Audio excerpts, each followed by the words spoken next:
and welcome back to another weekend edition of the Sparkling Tuna Cup. Sparkling Tuna Cup number 57. I'm of course your Live VIP, and with me I'm joined by these amazing players, the people in the chat, and my lovely plushies as well. Hold on, where we at?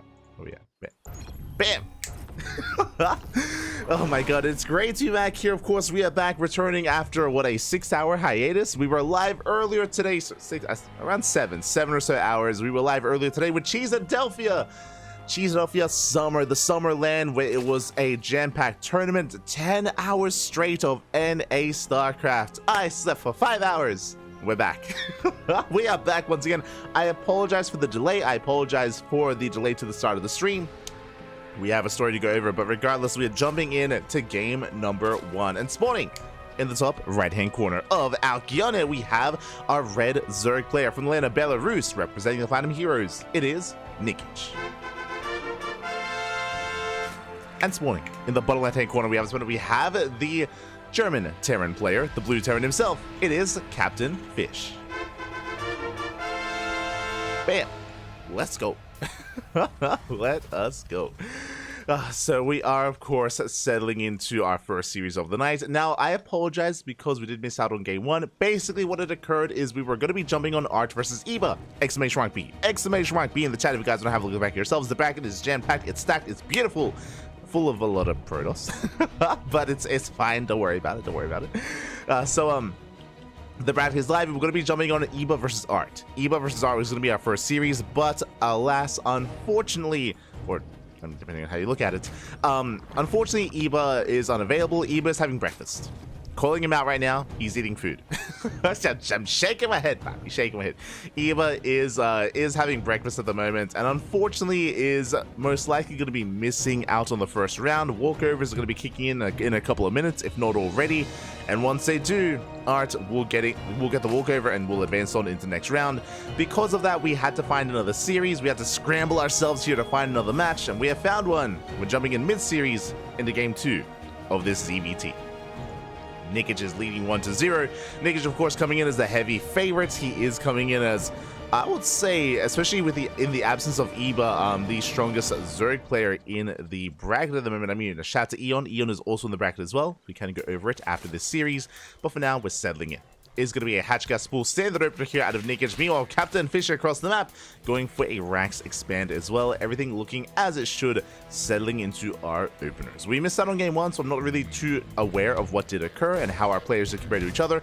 Again, Nikic is a heavy favorite. Captain Fish, if you're familiar with our amateur events, is a more amateur player.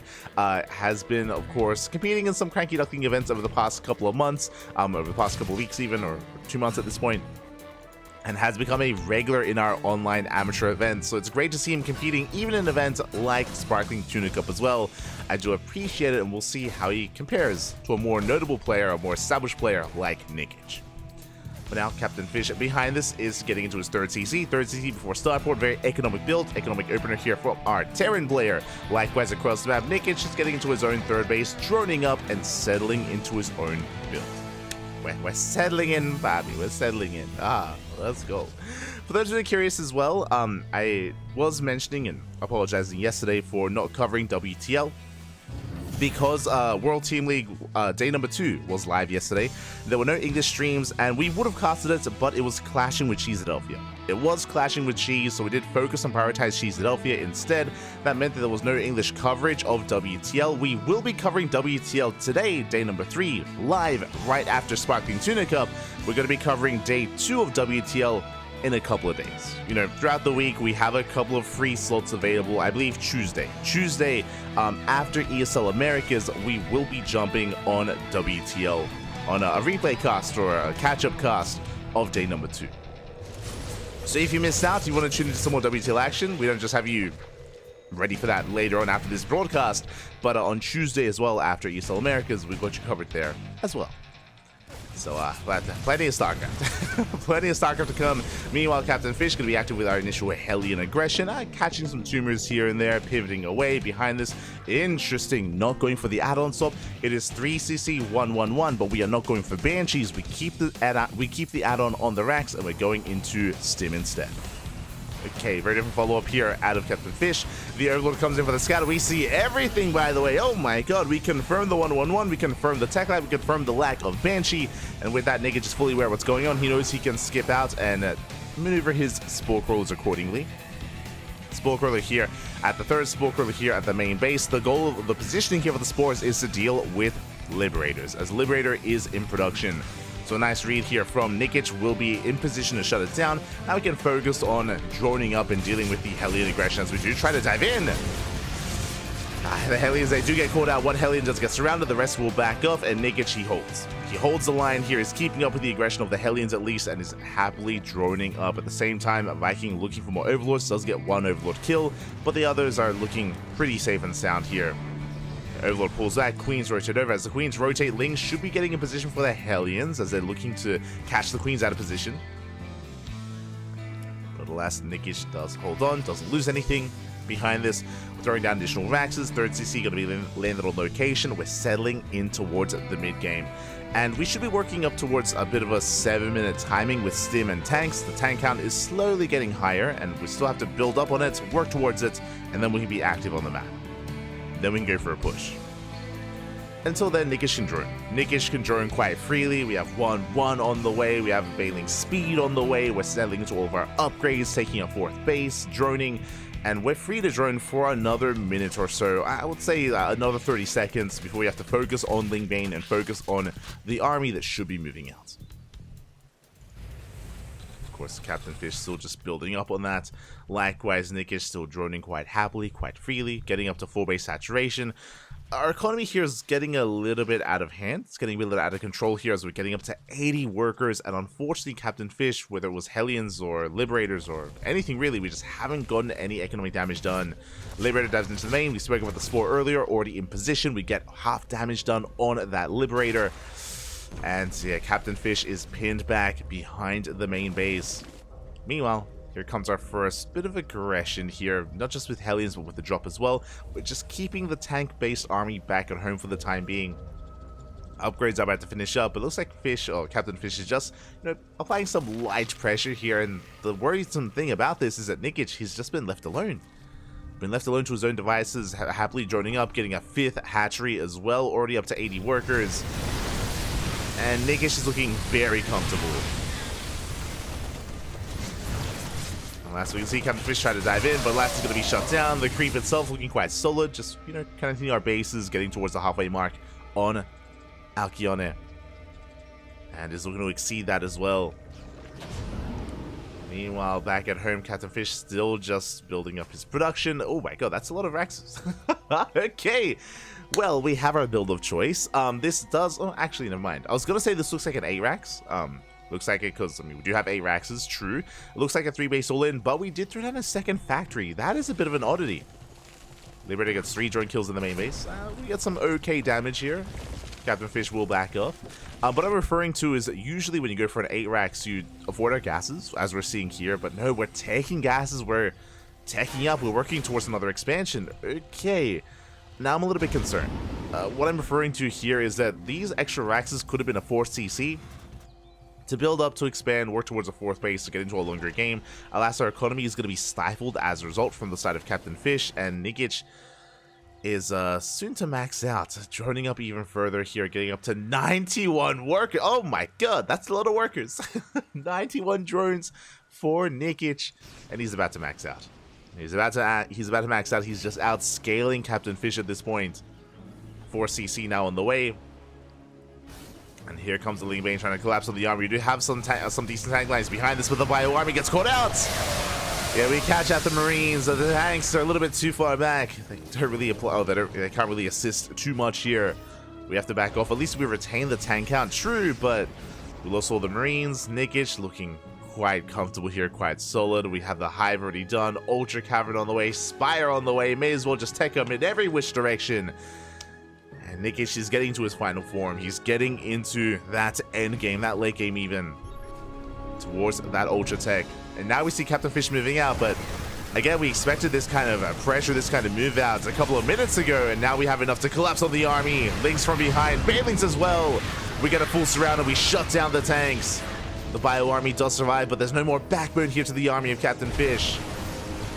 One tank did make it out. We have reinforcements on the way, but the Ling Bane just rolls on in. The Swarm is here, and the Swarm will not be stopped. We shut down the main army, and with this we can keep on pushing. We're rallying across the map. More Lings. We don't even need the Ultras. GG gets called, and Nikic will take the series 2-0. GG.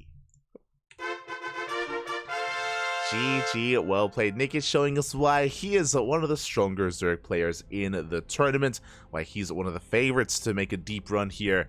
And a shout out to Captain Fish. I mentioned before that Captain Fish is more of an amateur player. For those who are maybe unaware, he is a diamond player and does play in our diamond tournaments, so it is not easy to go up against, you know, a pro player, a big time GM in the European region, in the European scene.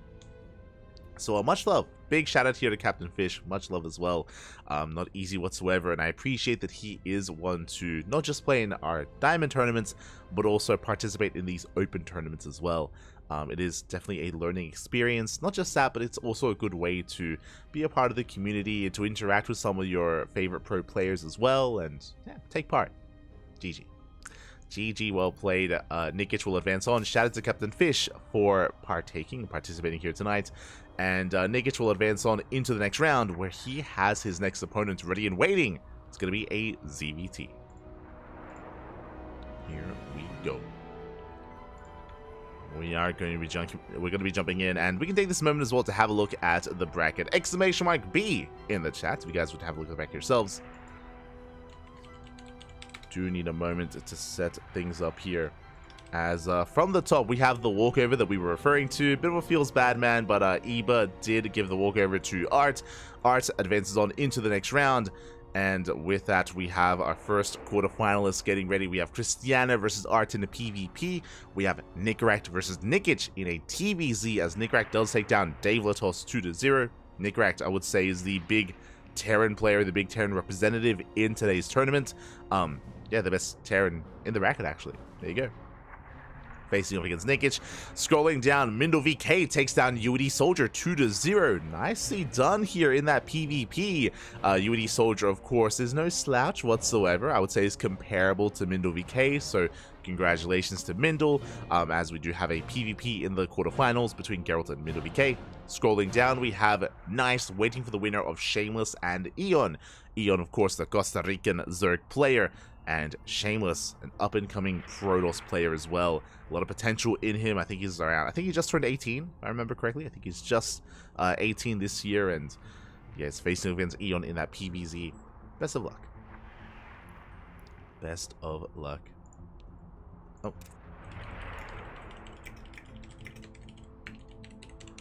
As I do message our players, slip into those DMs and make sure we don't get left behind. As of course we're going to be following Nikic into his ZVT. Nikract is lying in wait. We just saw Nikic flex his skills against a Terran player just now, but Nikract, again, he is a bit of a level above. He's a different beast in his own right, and I would even favor Nikract in this next series. I would favor him. He's been on the rise. He's been looking hot as of late. Very, very, very hot, very strong. And yeah, we'll see if Nikract can make another, at least, semifinals run. There's some big names here. We are missing some players. Our champion for the past couple of weeks has been Nightmare, the Korean Protoss player. Nightmare has been popping off quite hard, actually. He's been looking very impressive as of late. But Nightmare is not here in this tournament. I believe there's another Korean event going on. There's like a Korean Brood War, like SE2/Brood War tournament going on over on the Naver platform, and I think Nightmare might be participating in that. I know Honmono is, and so is Lunacy. Honmono, Lunacy, maybe Nightmare as well. So I wish them all the best of luck, but this means that it gives an opportunity for some of these other players to rise up instead. In the absence of Nightmare, we can dream. We can dream, baby. Let's go. As vetoes are underway. Vetoes are going to be underway. Again, settling into our next series. And speaking of catching up with the chat, a big shout to Sneak Josh 101. Oh, baby, mate. Thank you so much. Gracias, thank you so much for the subscription here for 2 months in a row. Thank you. Thank you. Do appreciate the support. Thanks for the stream. Champion. Gracias. Gracias. Thank you. Thank you. Do appreciate it. Oh, I see Captain Fish in the chat. Yeah. Much love to Captain Fish. I did also see Night Phoenix did redeem a replay cast as well. We'll get on that eventually. Once we have a little bit more free time, we'll be jumping on that. Don't you worry.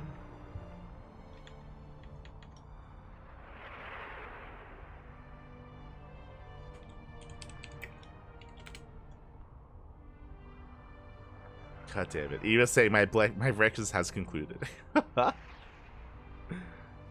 Eva. One moment here. Un momento.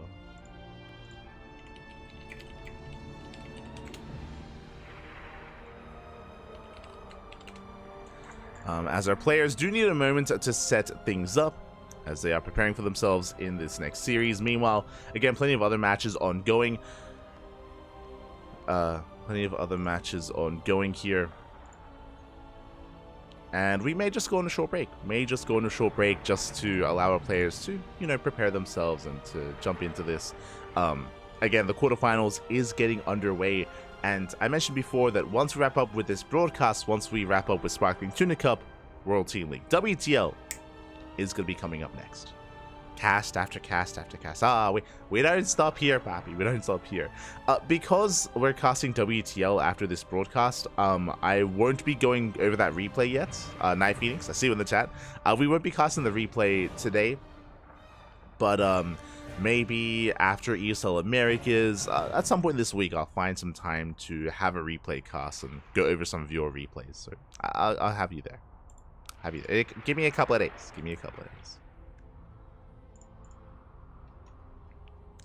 Until then, yeah, we're going to be going on that short break. When we return, we will have Nicaract versus Nikic. We will see you soon.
Welcome back, everyone. Welcome back. I apologize for that short break, but I hope you enjoyed that Broodwall OST as we have returned with our quarterfinals, with the second round here of our tournament of Sparkling Tuna Cup number 57. We have our TVZ feeders are done, and we're jumping into game number 1. And spawning in the top right-hand corner of Post Youth, we have our Red Terran player representing the Platinum Heroes, the best Terran in the entire bracket. The Terran representative for this week, it is Nicaract. And spawning in the bottom right hand corner, we have the Blue Zerg player from land of Belarus, also representing the Platinum Heroes, it is Nikic. Something is a bit weird. Hold on. Why is the intro not working? What if I do this again?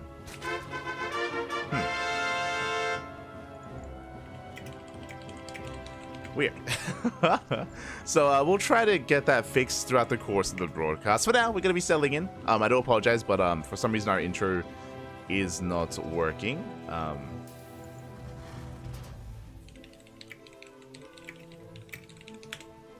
However, we will try to get on that. For now, though, we're settling into our ZVT. Videos are done, and we're going to be loading into post-youth of all maps. Interesting. Also, predictions. Of course, predictions are open. I think they've closed by now, but predictions, they are open at some point, and you can place your bets on who you think will advance on to the semifinals, whether it's Nickish or Nickeract. Best of luck in the chat with your predictions. Best of luck. As we are settling in.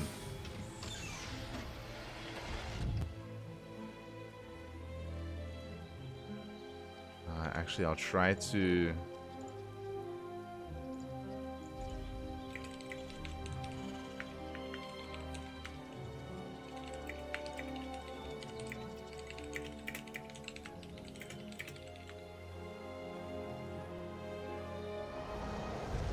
Okay, I'll try to... Yeah, we'll try to fix things up. There we go. Beautiful.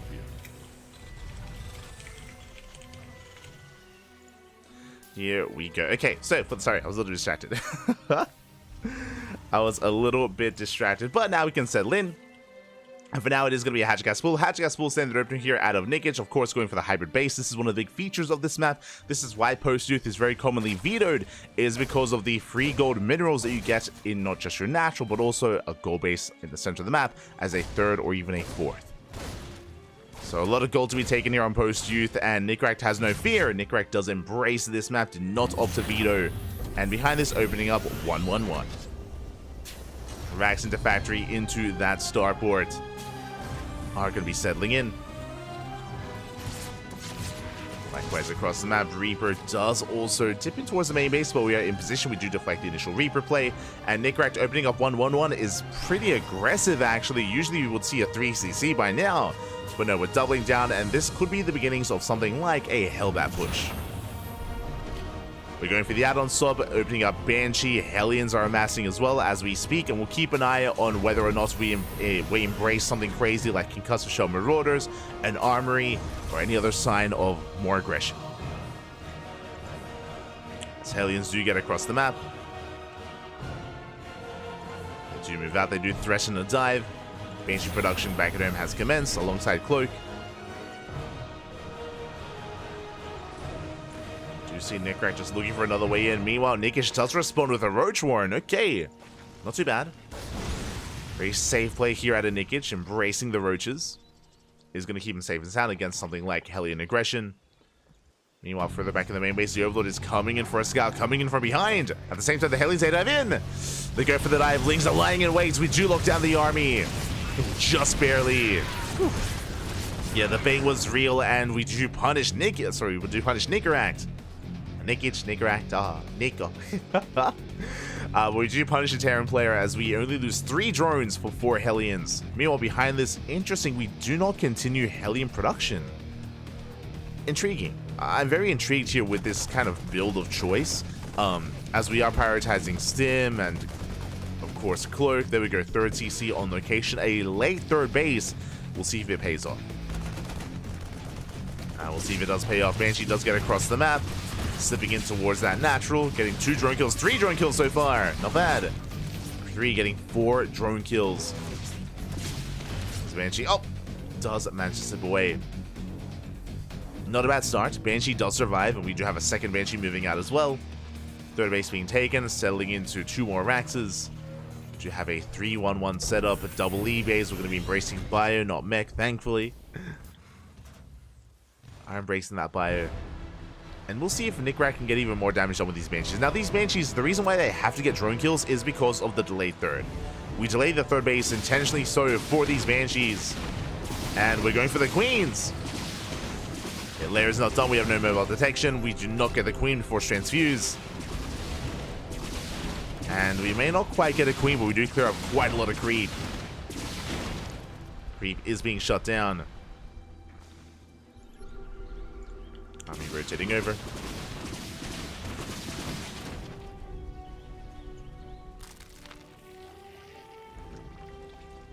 Army does rotate.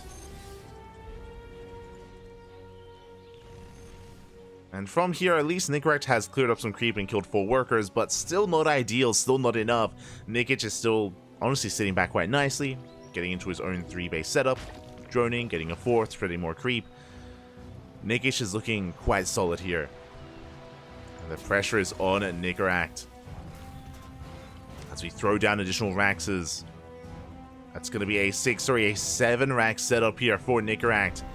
And do we double down and just throw down an 8th Rax? May opt to do so. No additional gases yet. This looks like the setup here for something like a 3 base all-in from the side of the Terran. See if we get there. Meanwhile, Banshee's still being active, clearing up and denying so much of this creep. And bearing in mind, because all this creep is being denied, because we can barely spread creep towards the halfway mark, that means that the eventual push is going to hit that much harder. It's going to hit like a truck. We're building up more bio, building up those tanks. Nikaract is getting ready.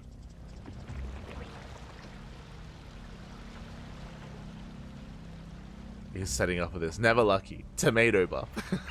Este Eva. Shaking my head.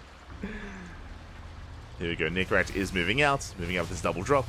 Keeping his tanks back at home. Banshees as well.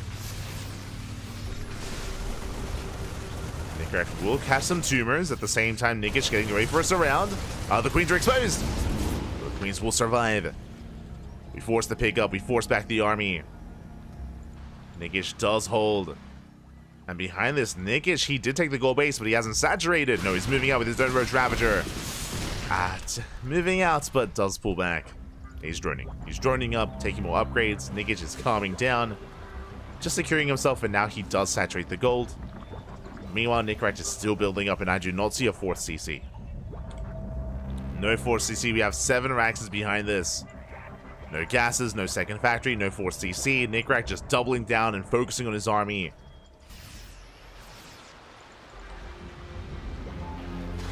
We'll see if he can break Nikish. For now, just poking in. Getting ready for his move out, and there's the Unsiege. We're committed. Yeah, very committed play here out of Nikaract.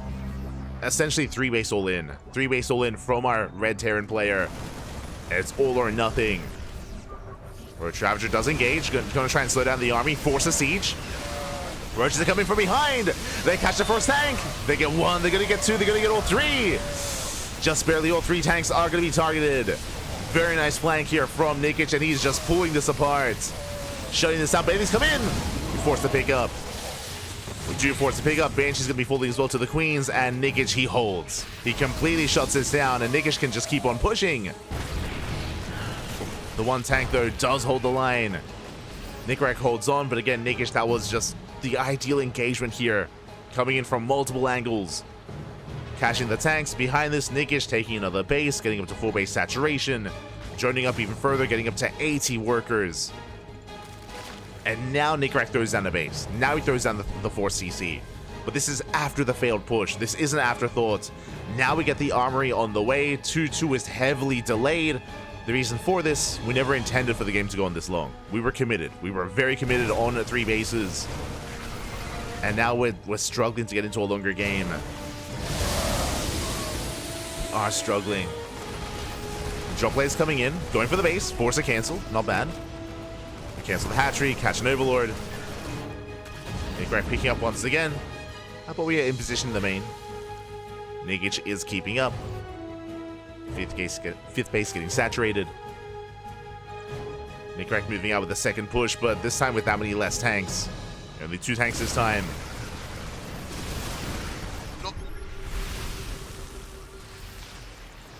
Nikaract does consult his forces.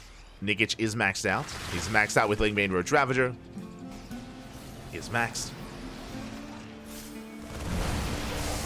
There we go. We do collapse in. And the tanks are once again going to be going down, but the concave is solid. And Nikaract with a much better fight. Nikish overextending. Once again pushing forward, bleeding out a lot of his Lingbane. And Nikish does have to calm things down. Nikish may be maxed out, but he does not have the ideal army. He's got so much supply tied up in Roach Ravager. So much inefficient supply. Nikaract is holding his own. Gold base is being taken. Bold move here out of Nikaract. Takes the gold, moves out. Hits the 6th base. And just goes for the drop into the main. There are some supports in position. Thankfully, that will delay the drop. And does the turret in the end. More spores being thrown down. Let's go.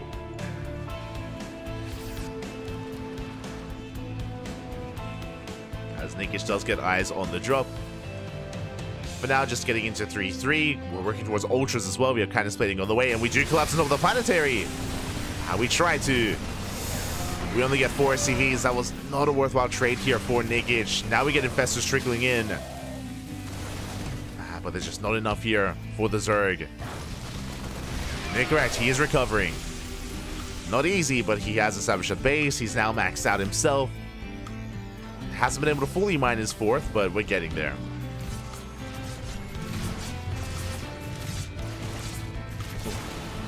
Same time, Queen gonna be going down. Oh, we're too fun with the Metamax! The Miles! Oh, massive connections! We piled down 3 of those Metamax!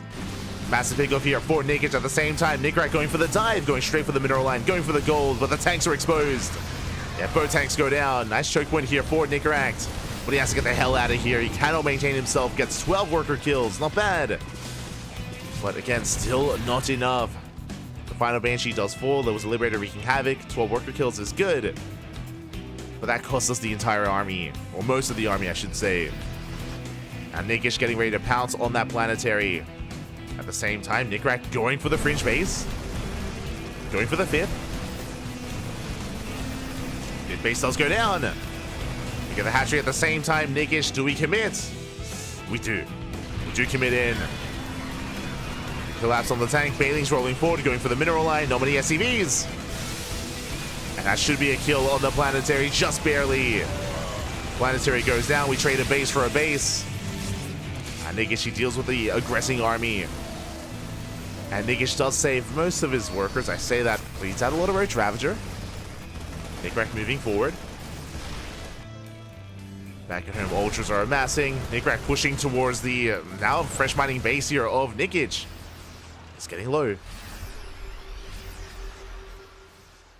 It's getting quite low here.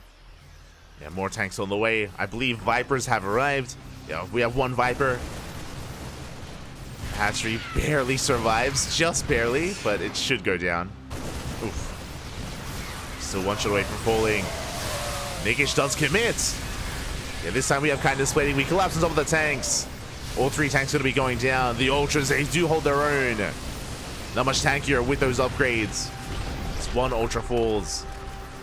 And GG gets caught. Nicorette, he runs out of steam. He was completely all in. No backup 4th base. And Nikish takes game number 1. Whew. GG. Oh my god. Nikish does take the first game, but that was a very, very intense game there. Nicorette was so committed. Remember, earlier he went for a 3-base all-in. Then he was barely able to stabilize on 4 bases and max out, but he was never able to fully mine from that 4th base. He was never able to saturate the gold and mine freely, so he could not sustain himself. Once it went down, that was it. You know, he had no more longevity in that game. Nikish did outscale Nicorette just barely. Just barely. And with that, Nikish does take a lead. And we're jumping into game number 2. Número 2.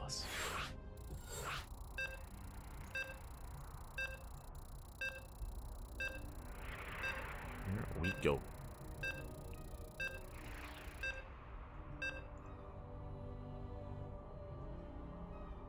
As we are getting into our next game. Getting into game 2 on Oceanborn.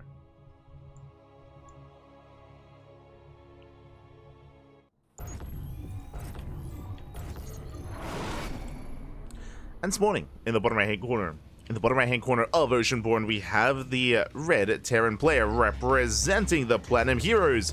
Down in the series, who to bounce back and force the ace match. It is Nicorette. Now the intros are working.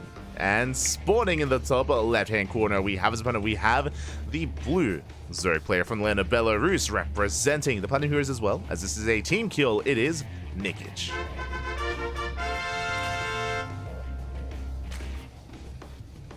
We go. We are settling in, and again we had a very aggressive game previously by Nicorette, and he was gaining ground, yes, but he just had some rough engagements. If you remember, we saw Nikish just collapse on the first push from behind, breaking the tanks and of course breaking the main army. And after that first failed push, it was an uphill battle for Nicorette, as he had put himself in that situation, put himself in that all-in. And now we settle down in game 2 with 2-Rax Reaper.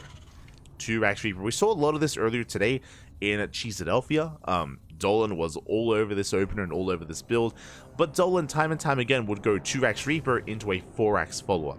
I don't expect that this time. I expect 2-Rax Reaper into something like a 3cc 2-on-1 into an economic follow-up. But I'm getting ahead of myself. The purpose of this opener is to deny the third. Deny the third base, threaten the economy, and contain the Zerg player, and get ahead in that economy as well. That is the goal. There is a threat, of course, of a third Rax for 3-Rax Reaper. That is true. We could throw down a third Rax as well, but as we can see, that's not quite happening, and that is not the case. Not in this series, not in this game. Not in this game, as Night Phoenix redeems a second replay. Hold on. Oi. When are you playing in STC? Este Night Phoenix. Shaking my head. As the first wave of Reapers are on the way. Our first, second, and third. It should only be 3 Reapers.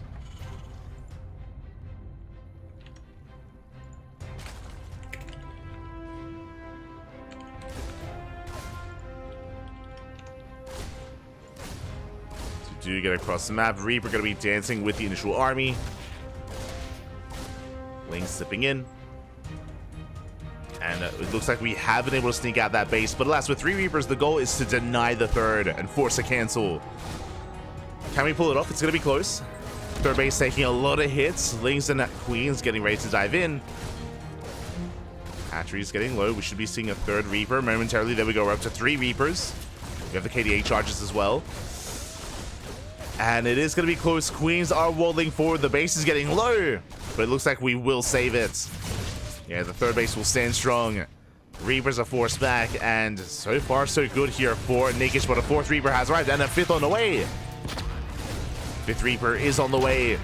Shaving of Lings. Going for the Queens. Up. Nice control so far. Nikic does pull away. Does pull back. Oh my god, the Queens are getting so low. And now we're up to 5 Reapers. Now again, if a Zerg player did try to sneak out the third base, we can get up to 5 Reapers, and then we transition into a Tech Lab and the Reactor. We're working towards our Biosim timing. Reaper still going for the base. The base is getting very low, but it looks like it will complete. Link Speed kicks in. Link Speed kicks in, and the Reapers are being pinned back. They're trapped. There's no way out of this. There's no way out. And we don't get the hatchery. We don't get the kill. A big loss here for Nikic. All the Reapers go down, and we did force out Lings, but the hatchery stands strong. Nikic, he saves the base, and with that, Nikic, he lost all map control back at home. He's working towards a 3rd CC. We spoke about this earlier. It is a 3cc 2-on-1, an economic follow-up, but Nikic was hoping for more damage.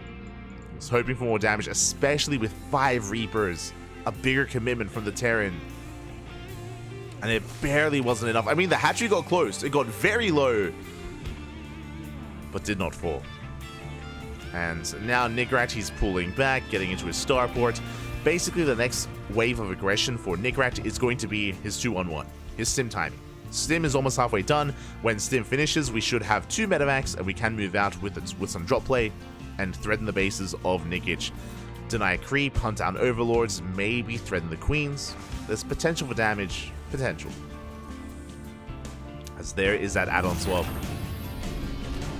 Going for those metavacs. At the same time, 3rd TC being taken. Nikic trying to catch up in the economy.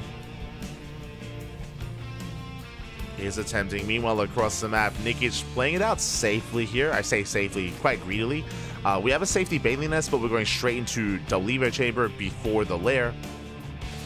So Nikic is prioritizing upgrades here. Getting into 1-1 first, followed by Bailing Speed with that lair timing.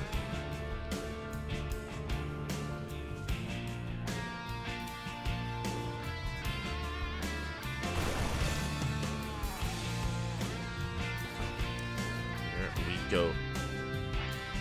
The Bio Army does move out.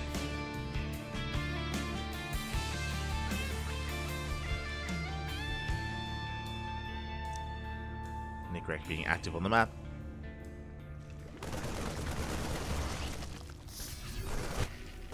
Again, Stim kicks in, and we're going to be able to clear up some creep at least. Be able to add some creep, threaten the queens. But we cannot engage with the main army, as Nickrak does have to back off. If Nikic overextends, we can maybe catch a queen or two. Possible. You can see Nikic rotating over towards the right-hand side, as he does expand, take a fourth. Nickrak sharking around, catching some lings. Oh, going for the queens. And doesn't quite get them. Clutch transfuse out of Nikic does maintain his queens, does keep them alive. So far, Nickrak only finding creep tumors. So he does rotate around. Does rotate, trying to sneak up on the fourth hatchery. Going for the sim, going for the dive.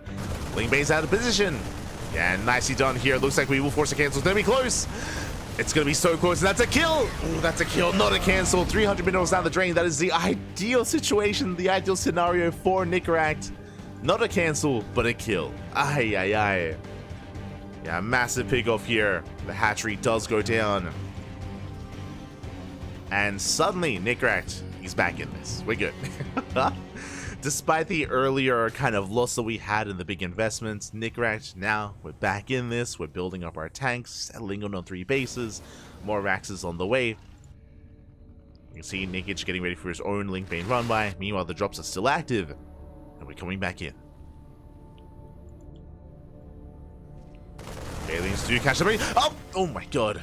Whew. Quick reaction out of Nickrak. He does pull away. Just in time. At the same time, double jump into the main, but queens are in position. Medevac's getting low. But Nickrak does get away. Does manage to escape. Ooh. Trading well with the Link Bane.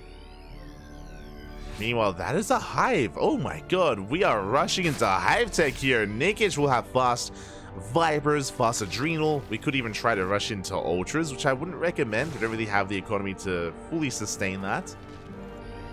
But upgrades we can.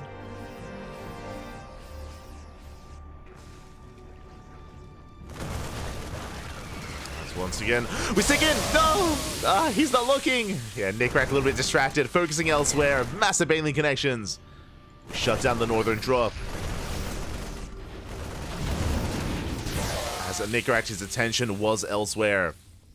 Now Nikic going to be spreading creep, establishing another base, getting a fifth hatchery on the way, as Nickrak is not throwing down a 4th CC. How many Raxes? 8. It's going to be an 8 Rax here from Nickrak. I mean, I say that we did take extra gases and we did go for a second factory, so an interesting variation of 8 Rax, where it's a little bit more tech heavy. But regardless, Nickrak does not have a 4th. There's no 4th CC behind this. We are committed. Ling Bane rolling in. We crash into the fire. The tanks are trying to hold on, but the Lings is slowly breaking through. We get one tank, but not the other. Whew. We hold the line, but what about the bio? As Nikic has to back off, falling back to the high ground. Massing up more Ling Bane. Going for the tanks. No! The tanks! They're caught on siege. One tank going to be going down. We collapse on the Ling Bane. Sorry, on the Marines. The tank does barely survive for only a couple of seconds longer. Tank does fall. Nikic still up against the wall, though. Has to back off. Massing more Ling Bane. Ultra Caverns on the way. 3-3 on the horizon here. Getting into Vipers. Again, we don't really have the gas to sustain all of this, but we're getting there. No +2 melee. No Adrenal. We're just focusing on just purely Ling Bane. Yeah, we collapse on the tanks once again. There's just not enough support for them. Not enough fire. I mean, I say that. Never mind. Only one tank falls. And Nickrak is gaining ground. I'm a little bit shocked by how poorly that fight went for Nikic. Barely did not have enough. And now suddenly Nikic, he's in trouble. He's forced to pull back. Nickrak still rallying across the map, but getting a 4 CC. Now it's quite a late 4th base for Nickrak, but on the way nonetheless. Looks like he has recognized that he maybe cannot break Nikic. I think he still might. It's close. It is quite close here. There we go, +2 melee on the way. Kind of splitting as well. We're getting our first Ultra. We can't really afford much more than that, but okay. First Ultra's on the way.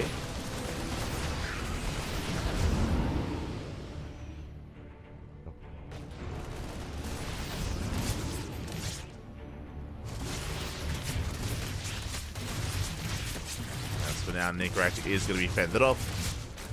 At the same time, Nickrat going for a split push, moving out on the right-hand side. Tanks are sieging. Nickrat encroaching upon the right-hand base.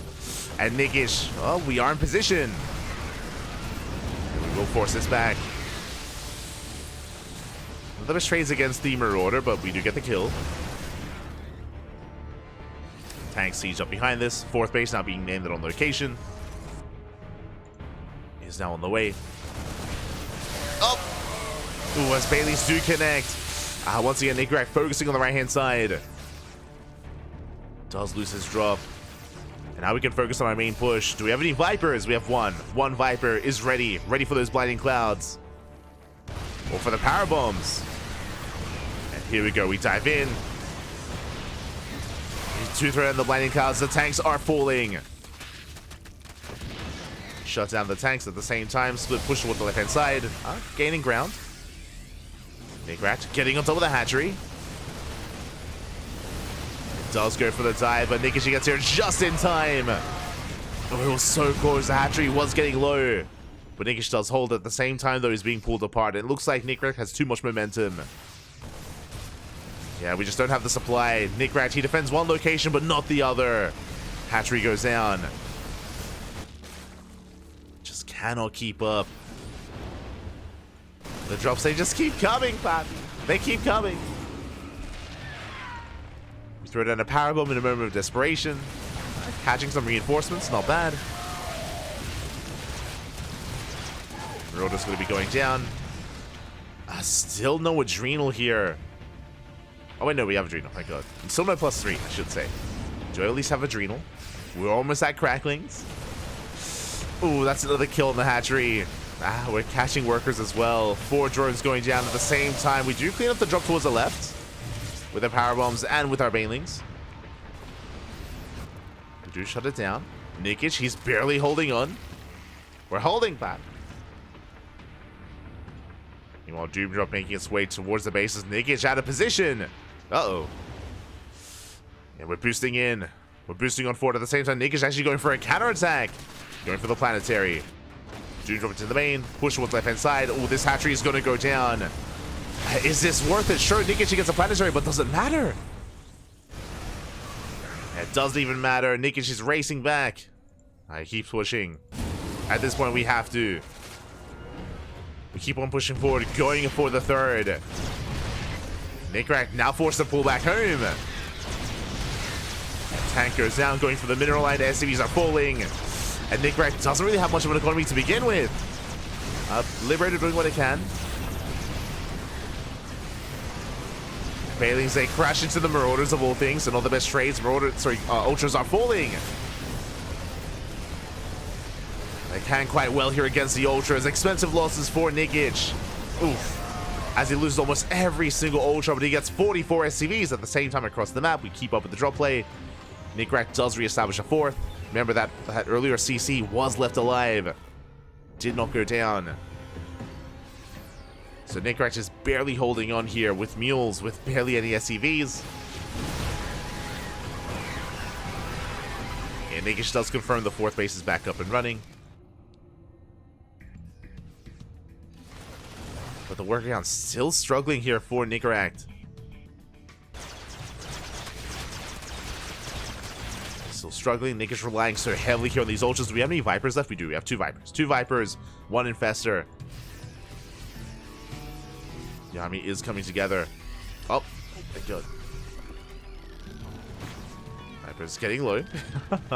Well, getting exposed. Do you go for the power bombs? Once again, another split push here by Nickrat. Does have the supply advantage. And he's going for the kill. He's going straight for the natural. And waiting himself in between the natural and the third base. Ultra's trying to dive in, but we're just zoned away. Yeah, it looks like it's just too much to handle. Let's take another kill on the hatchery. Natural goes down, and Nickish, he can barely do anything at this point. Can barely keep up. Some good bathing connections. That's all we really have left. Ling Main pushing forward. Nice fungal. Does connect. Will clean this up. For the most part. For the most part, cleans up the army. Job diving back in. Shows the power bombs. Up. We want them back. We at least get the one Parabomb. Alas, Nickrak still maintaining himself. Still has this fourth base. Honestly, this fourth is paying so well here. Is doing so much for Nickrak. It was on Nickish and we did allow it to survive. Did allow it to live earlier.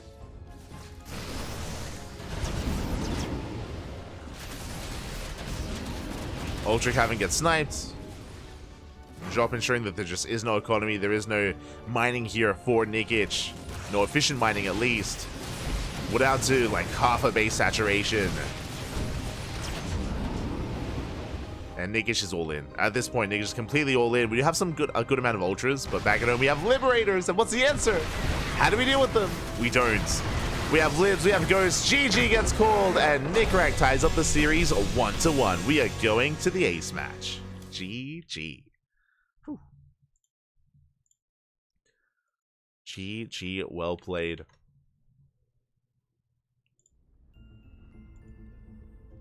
We are going all the way to game 3 here, and I believe the rest of the bracket is progressing up slowly.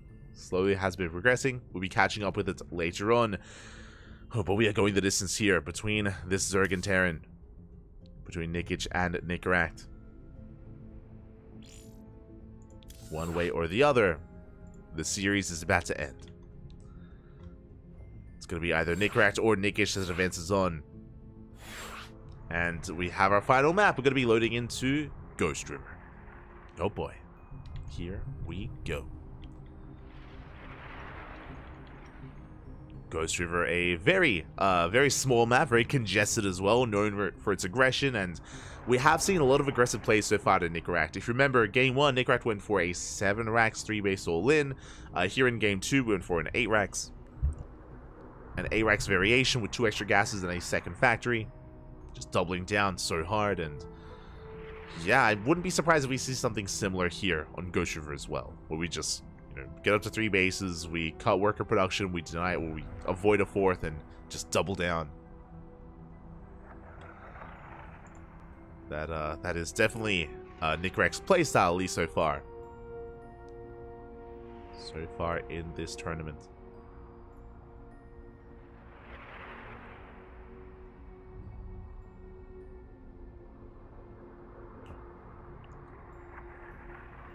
Here we go. Oh, este Fiant! This just in, Fiant just woke up. I'm shaking my head. What time is it? What time is it in Sweden? Sweden time. It's noon.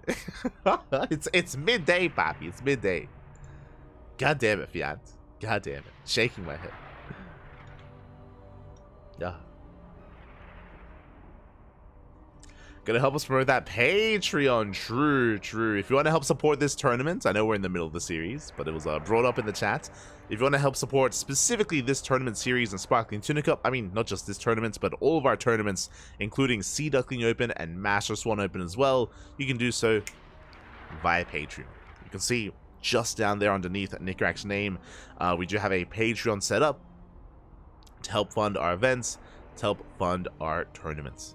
So you can do so if you wish. Can do so. Again, that's to help grow the prize pool and pay out more players. Right now, our tournament is structured in a way where we only pay out top 2. We don't really have much of a prize pool to work with. I mean, I say that, not much to distribute amongst more players is maybe a better way of putting it. But if it grows, then we can pay out top 4 and maybe even more than that as well. So that's our current goal, current structure is to grow the prize pool to get to that point, to be able to spread the love and support more players. That's the hope, at least. That is the hope. But a big shout out to all the current patrons we do have out there, the current supporters that we have. Thank you. We do appreciate it. Does help us quite a lot here. We're able to, again, fund this tournament and host it on a weekly basis as a result. Thank you. And here's to going it even further, growing our events even more.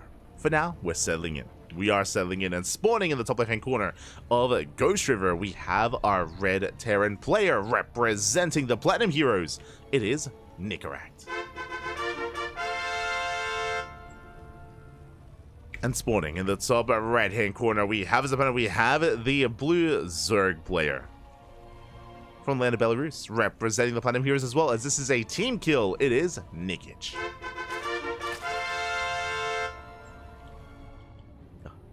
Let's go.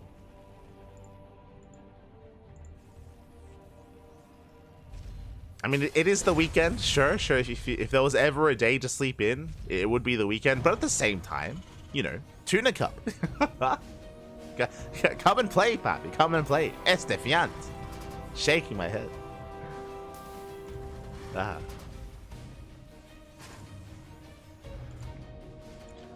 As for the time being, we do have Nikic going for a hatch gas pool, standard opener for the time being, setting up for that natural base.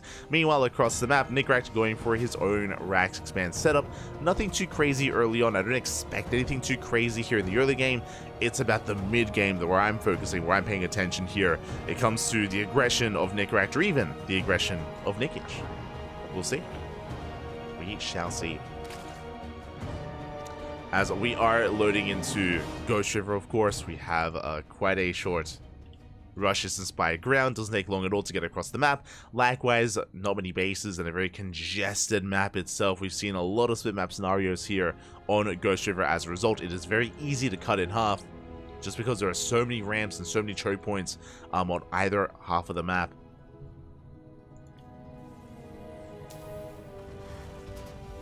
Here we go. We are going to be, for now, settling in.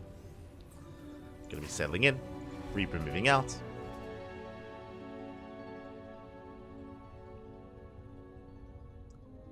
Reaper does move out across the map. And likewise, back at home, we're just getting into our Queen production. Lings are on the way. And Nikic should not be losing too much here. Shouldn't. So we do have a little bit of a dance between our units. Reaper does threaten the mineral line.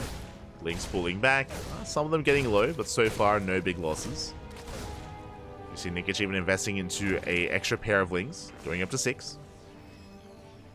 Queen will zone this away, and back at home we have Nikract embracing that third CC. As a third CC before Starport, very economic build here out of Nikract.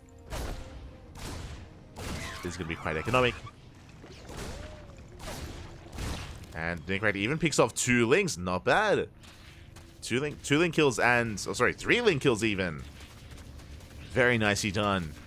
Doesn't sound like a lot, but I mean, that was basically a drone. Drone and a half, I guess. But nice pickoffs. Behind this, interesting. Do you see what I see? It was a third CC before Starport, but that is not a Starport. That is a second rack. So it's going to be a 3 CC 2-1-1. Okay, you have my attention now. What does this mean? This means we're going to be staying on a very low amount of Hellions. It's going to be up to 4 Hellions. We usually don't go more than 4. And then we build up towards a Starport, Stim, and a Medevac timing. A Stim double Medevac timing here with 16 Marines. Until that point, Nikic is free to drone. Yes, there are going to be 4 Hellions, but 4 Hellions can't really threaten too much. So this means that Nikic can be greedy, can drone up, take a 4th base, get up to 3 base saturation, and ideally cut as many corners as he can, at least until the drop play comes in. At least until we're active with our Stim timing. As I say that, we have an extra wave of Lings on the way just to be safe. So Nikic playing safe, doesn't cut his Link production. Hellions poking and prodding. Nikic has yet to confirm the build of choice. He has not gone into the main, but now will. The Overlord does reroute. Is headed for the main. Hellions rotating over. Trying to find a way in, but the Queens, they keep up. 2 managed to keep up. They're just spreading out 3 Queens on one side, 2 on the other. Overlord does confirm the additional Raxes. So we get a full scout of the main base. And we are aware our response. We're going for a safety Baneling Nest. Interesting. It's going to be a lair into Baneling Nest. Basically what's happening here is that we're prioritizing Baneling speed and we're delaying upgrades. We're delaying specifically our Evo chambers. Interesting choice. So just really safe play here out of Nikic. It does mean that he won't have as much of an upgrade advantage as he otherwise could have. as he's respecting this quite a bit.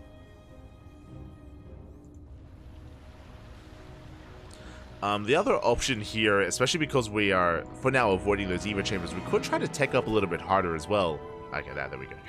Now we have our 2 Eva chambers on the way.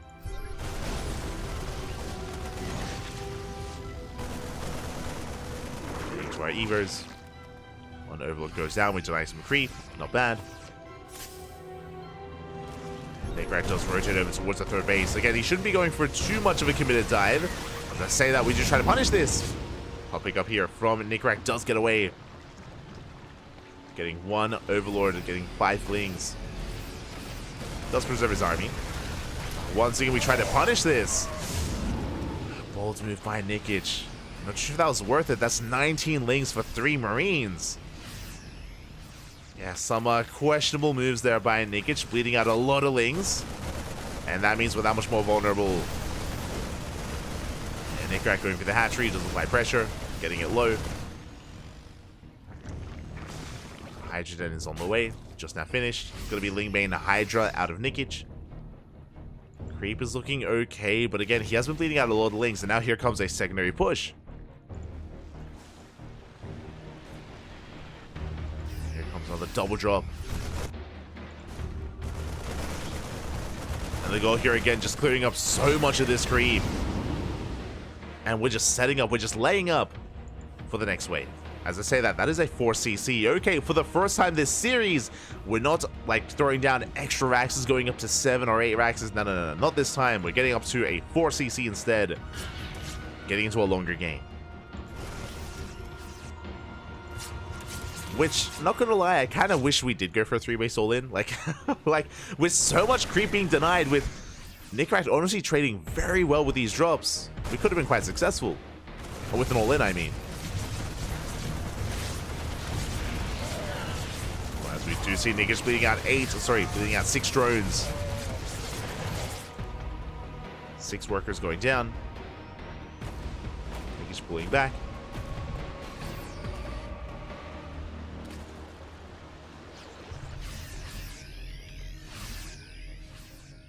He's getting into his own Hydra production for some anti-air to keep up with the drop play. 1-1 is done, 2-2 on the horizon. Should soon be starting up for NickRack as well.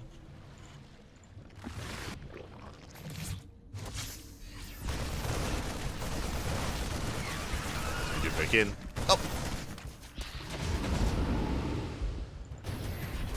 Likewise, Ling counterattack across the back, getting 7 SCVs, not bad. Nickich finally going for his own aggression.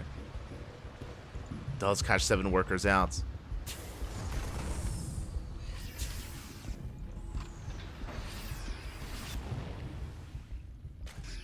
Does get 7 workers, forces NickRack back. But remember, NickRack, he's walling up. He's just walling up here his ramp, getting his line of tanks. Planetary's on the way. And NickRack just building up towards a longer game. Likewise, so is Nickich. Still trying to stabilize. Take another expansion. Going for a 5th. Sneaking up on top of the Medivacs and didn't quite get it. Medivac does escape. Does barely get away. And the game is going to settle. The game is going to settle down. We even have a 5th CC. Oh my god. NickRack. Who are you? Just a very different approach here. Just taking a more defensive stance. We have our Ghost Academy on the way as well for Ghost production. We're going to slowly max out. Taking up even further. Likewise, Nickich. It feels like he hasn't been able to keep pace too much here, as this hive feels a little bit later even compared to last game. But just now working towards the hive and working towards, I imagine, lurker tech. Especially with +1 range on the way. We'll see if we embrace the lunkers. Or if we go for ultras instead. I mean, we would have seen a lurker gen by now, and it still hasn't been thrown down. So I'm leaning more towards ultras for the time being. We've been trying to roll in. Tanks are in position. We're going for the Spire instead. Okay. Going for the Spire. Can work towards Broodlord production. True. Meanwhile, double drop coming in. Getting 3 drones. Going for the base getting low. Hatchery solo, nice target firing here to Nigract. Does get a lot of banelings. Does catch a line of banelings here. Still unable to break a base, but ooh, we catch the Metamax. Massive pickoff. 2 full Metamax. 2 Metamax go down. Actually done here by Nigract, still being active. Tanks are unsieged. Now would be the moment. Yeah, we collapse in. Nigract getting caught out. 1 tank goes down. But not the other. We do respond in time. Do manage to pull away. Same time, Nikic catching another tank. Ooh, but the Hydras are getting caught out, and is this worth it? Bailey's going to go for the mineral line. They crash in, and they do barely burrow in time. At the same time, we try to distract, and Nigract, and has he noticed? No scan. Yeah, no scan in the mineral line. He doesn't know. Main army gets forced back, and we're waiting for saturation. We're waiting to get this base up and running, and then we pop off. Yeah, he's an animal, papi. Behind this, we have a we have a Brood Lord. We have a Greater Spire and an Ultra Cabin on the way. So, ¿por qué no los dos? Why not both? Meanwhile, ooh, some of these banelings will detonate. I like the idea, because there are so many banelings, we can detonate like a few at a time, right? Like first 2, then another 2, then another 2, and just keep it going. As Nikic does collapse in once again, catching more tanks. But does overextend as the concave is in favor of Nigract. Meanwhile, once again, 7 more SCVs. And Nigract now he scans. But last is nothing left to scan. 7 SCVs go down. Down to 65 workers. We collapse here on the center base. And with the help of the banelings, we bring down the planetary. Planetary does full. Nikic pulling back, getting into his own ultra production. And Nikic's economy has been left untouched for quite some time, until now. Nigract going in. Does threaten a dive, but the Overlord does give Nikic some forewarning. Do we have a Nidus Swarm? We do not. No Nidus Swarm here. Overseer getting some vision. I believe we had some drop lords. There we go. We have 5 drop lords being set up here at the natural. Not making use of them yet, but we can always try to go for a big drop. I say that. We have a line of turrets here at the natural base. Not going to be so easy to make use of those drop lords, but they're coming. There we go. A massive wave of wings. I think maybe 1 or 2 overlords are going to be shut down before they get into the natural, but they're on the way. Have we scattered that? Oh, we haven't. We don't know. Uh-oh. Nikic, she doesn't know what he's walking into. Forces back the drop. Center base being retaken. Doom drop making his way in. And how many overlords make it through? We bring down 1. We bring down 2. Oh, two full drop lords. Aye. But the others do unload. We get on top of the tanks. At the same time, the main army does not find a way through. But SCVs are going down. Nikic pulls back. And we can even focus on some of these turrets and make it that much easier to come back in. Yeah, we clean up the ring of turrets. 14 SCV kills.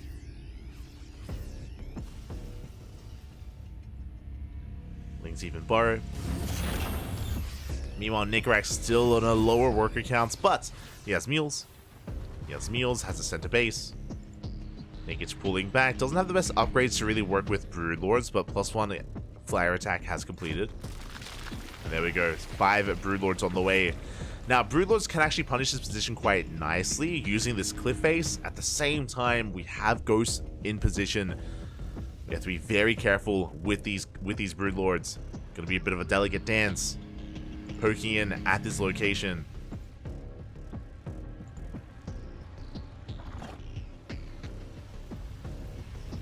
Thors are on the way. Brood Lords floating in.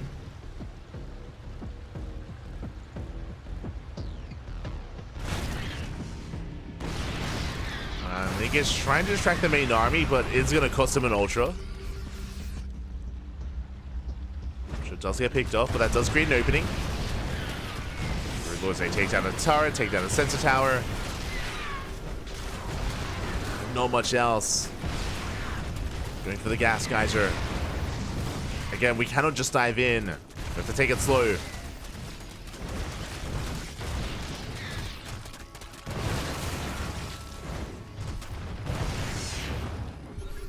Take it slow here. It's going to be how many Broodlords? 10. 10 Broodlords for Nickage. Southern base has been taken.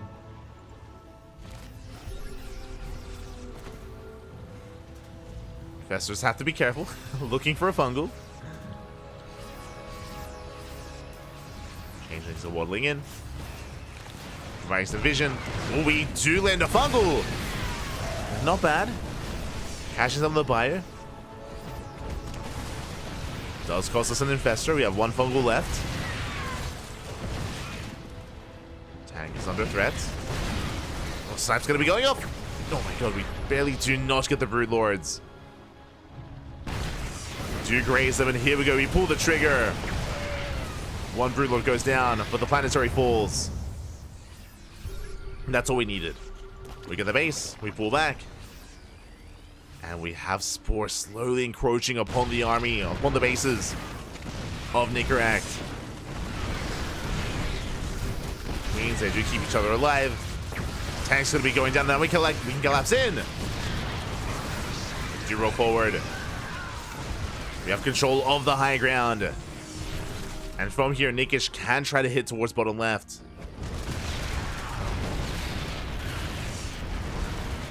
Can try to work towards it. The turret. Sensor tower goes down. Snipe's going up. Ooh, we do catch two broods. But the fungal! Oh my god, massive fungal. The chain fungal as well. Bailings roll in. Ghosts are going down. Not a bad trade, but oh, the line of tanks, they hold on. And the tanks do hold. But last, Nickage, with his economy, with his superior worker count, he's remaxing. Nickage is rebuilding, remaxing, gaining more ground. Another hatchery on the way. We do overextend with the Broodlords. Oof. Big Snipes going up. We catch two more Broods as well. Slow on the transfuse. Nicaract is trading more efficiently, that's true. But Nickage has remax. We're pouncing in once again. Bailing's rolling forward. We shut down the first tank line. But the Thors are here. And the Thor Ghost is pushing forward. Wait for the snipe. Gets the final Broodlord. Fungal connects, but is there enough on the ground? We're trickling in with Ultras. And Ultras, they cannot keep pushing. They get shut down. The base falls. Nickage could be remaxing with Ling Hydra. I do appreciate this, especially against a Thor-based army. It's going to be a little bit better here. More Broodlords on the way.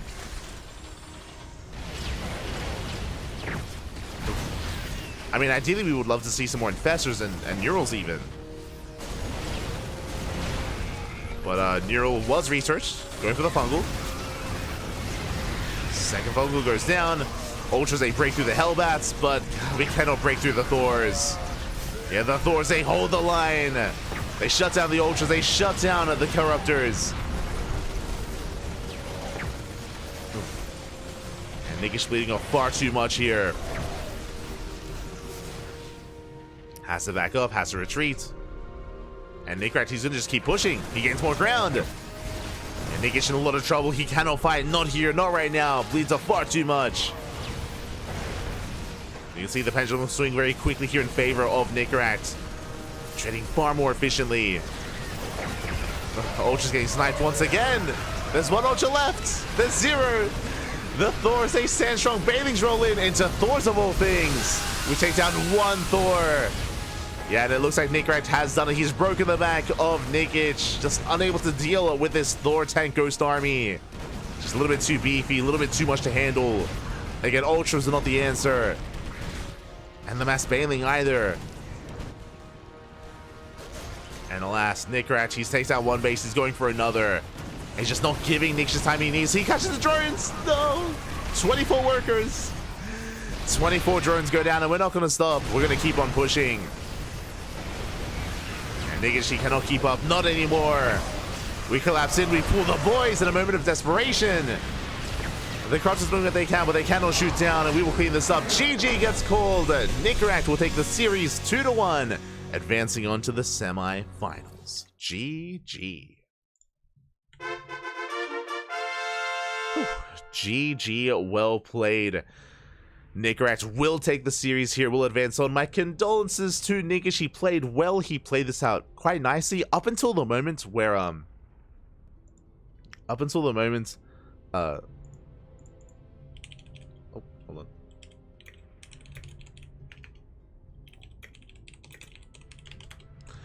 Up until the moments where Nigish took control of the lower base, of the base that was on the high ground, and took down the planetary and forced back the Terran, like that was a solid time for Nigish, but we saw that he really struggled to refine his army. He struggled to refine his army, especially against that more heavy base Thor army. Instead, he had a couple of Ultras, had a couple of Broodlords, had a couple of Hydras. It was a little bit of a mix match over Zerg composition, and yeah, they alas did kind of fall by the wayside and did crumble before the might of Nicaract. GG, well played. And with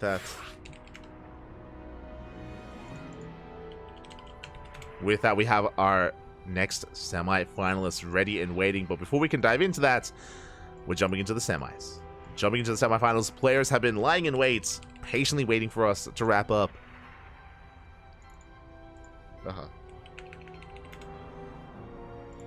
Patiently waiting for us to wrap up, and here we go. Exclamation mark B in the chat if you guys want to have a look at the back of yourselves. We have both semi-finals ready for us. Here we go. We have, from the top, Christiana versus Nicaract in the upper semifinals. Christiana did take down Art 2-0, and we have Geralt versus Eba. Eba took down Shameless, Geralt took down Minnow VK, and Eba versus Geralt is coming up next.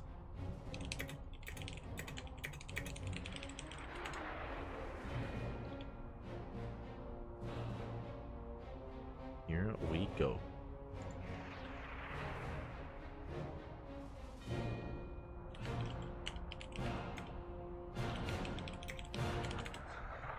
Here we go as we are setting up. And we are getting ready for our next series. We're getting ready for Geralt versus Eba. That's coming up next. Nicaract will have a time to take a breather, take a break, and get ready for his match versus Christiana. We're going to be focusing on Geralt versus Eba for the time being.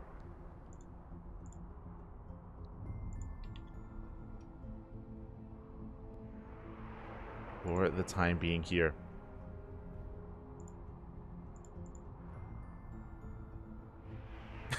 Oh my, are we gonna off race? Oh my god.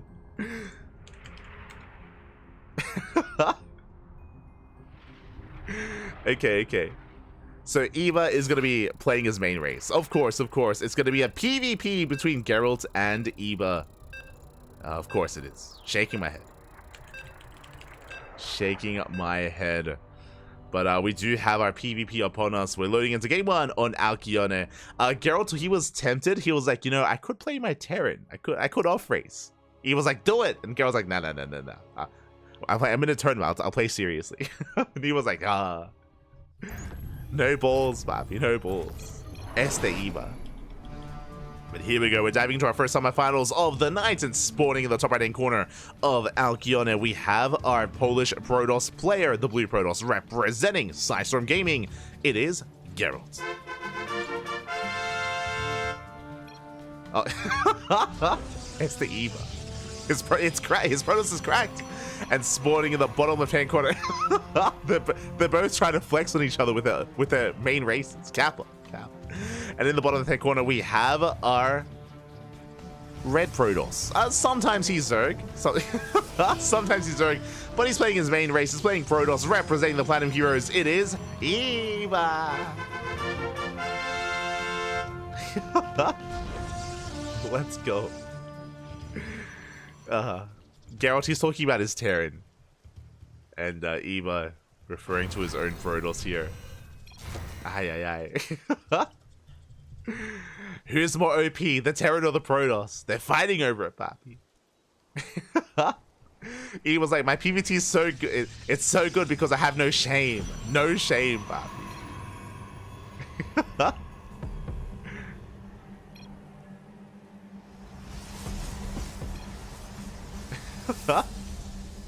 Like you need to play 500 PvP against 5.8. Yeah, there's a lot of PvP. There's a lot of Protoss on the EU ladder. But for now, we are settling in. I am the 5.8 king. Eva saying, you must fear me. I'm never afraid. Fear me, papi. Let's go. For now, it is going to be a 2-gate opener. 2-gate opener out of Eva, double gate opener out of Geralt. Also, before I forget, predictions. Predictions are open in the chat. Best of luck. Best of luck with your predictions.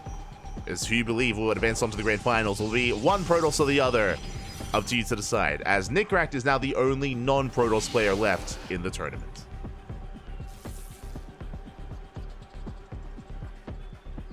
Only non-Protoss.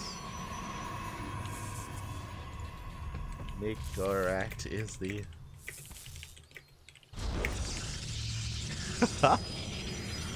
For now, again, we do have our 2 gateways. It is going to be a bit of a more economic opener out of Eba, but his base is going to be delayed. It's going to be denied by the pylons, and actually done here by Geralt, as Eba was trying to be greedy, trying to be cheeky, forced to pump out that Stalker, and we actually let it finish, going for the Cyber Block.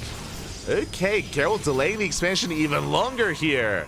Like, welcome to EU PvP, papi. I will never let you expand. Back at home, Geralt is the first take is natural.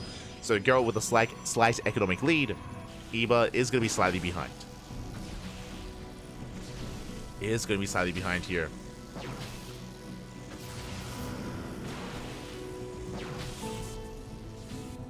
So Eba's going for his own hallucination scouts. Likewise, so is Geralt diving into the main.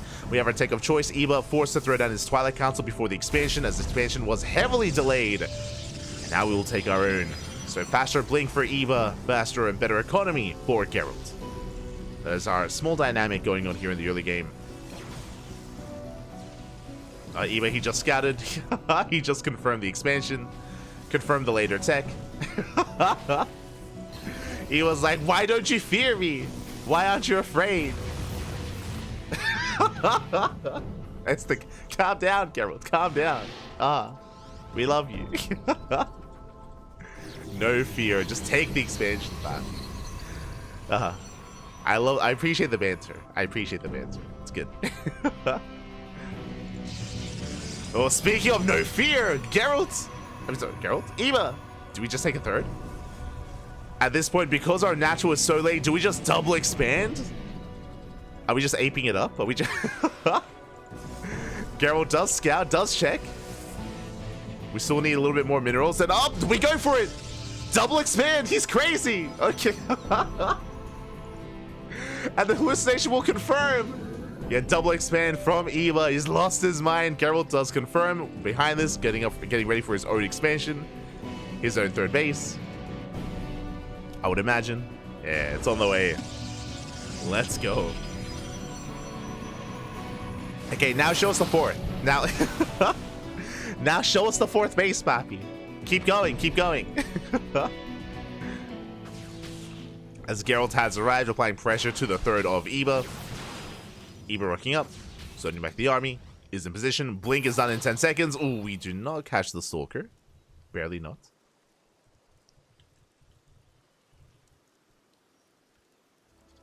Barely not here. As we do have some initial aggression going on. Depths did shade in. Behind this, building up towards our Blink, of course. Robo's on the way. Forge as well for our upgrades. Eba does have the side lead in terms of upgrades. So Blink is done, but Blink about to finish up for Geralt. Likewise, +1. We have a nice little +1 lead here for Eba as well. Bear that in mind. Now, when it comes to Eba's playstyle in PvP, I should go over this a little bit just because some players or some people may not be too familiar with it, but Eba is very greedy and very economic. Eba usually does not go for all-ins in PvP. He usually goes for a fast third base, as we saw here, into just a faster fourth, into a heavy gateway-based army with mass Blink Stalker. That's where Eba does thrive.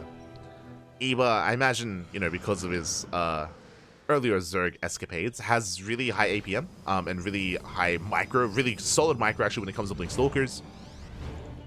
Can go toe-to-toe with the best of them. So his micro is something that Eva can rely upon. So we do see Geralt rotating around. Hallucinations coming in for scouts. Just confirming the tech, the upgrades. Oh, Eva does get caught out though.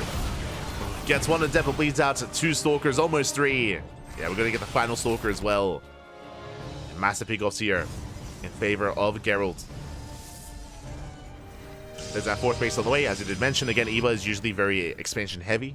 He takes fast expansions, and he embraces just mass Blink Stalker. As we are alluding to Alcyone, this map is more conducive to this. It is a little bit more difficult to punish some of these bases. It is much more defendable.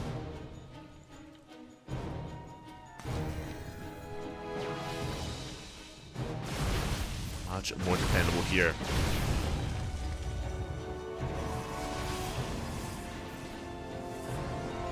As Geralt does rotate over towards the 4th base, and he wants to force a cancel. Yeah, sentries in position, and we're ready for those force fields. So far, we lock down the army. We don't care, we just dive in. We go for the dive, we go for the immortal, alas. Geralt does hold his own. Yeah, but he's going to be forced back. Eva holds on to the 4th. Geralt taking the gold base instead. Oh my god. Why not? May you take the 4th, I take the gold. That is Geralt's response. Ooh, as Eva does come across that immortal, does shut it down. Immortal does fall.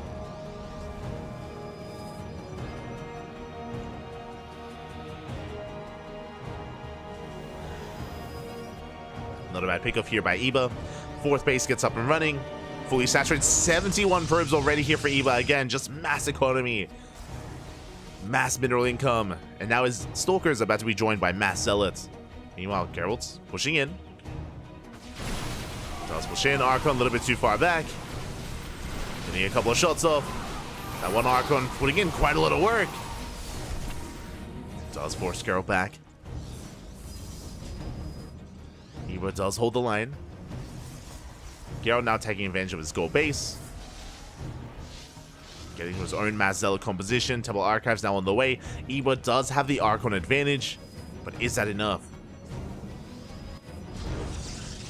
Is that enough to break through?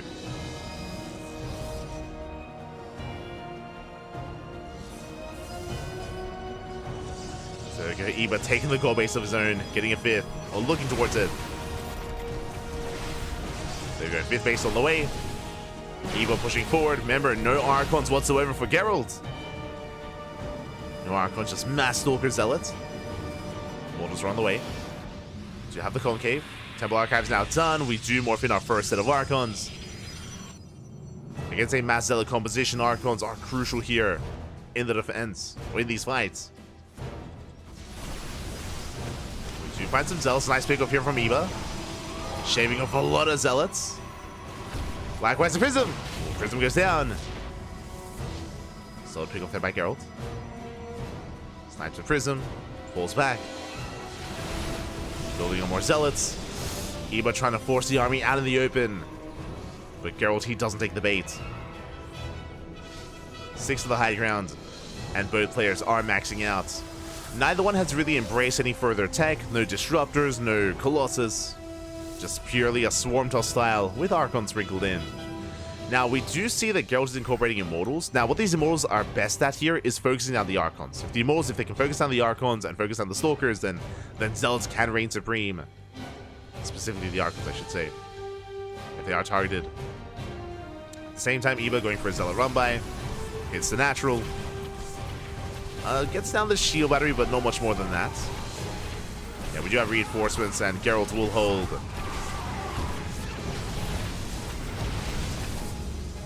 And Geralt is going to be the first attack. That is going to be a second Robo and a Bay on the way. We're getting ready for Disruptors.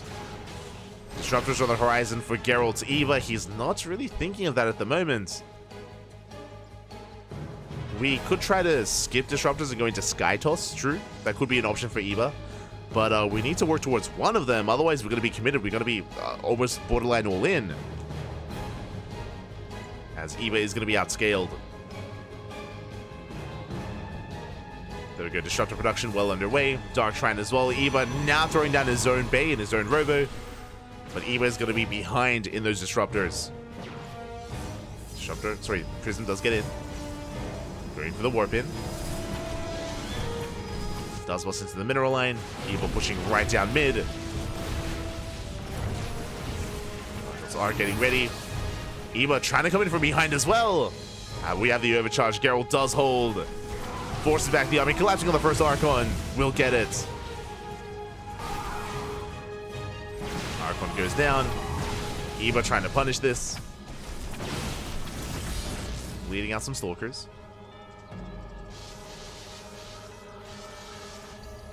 We got some Stalkers. There's Disruptors on the way. How many Disruptors do we have? We have 2 so far for Geralt. Soon to be 4. And Eva going for Colossus. Oh, that's a bold move. Now, Colossus do well against Zealots, but against Disruptors, they crumble. In this kind of like Disruptor versus Colossus dynamic, Disruptors, they are superior.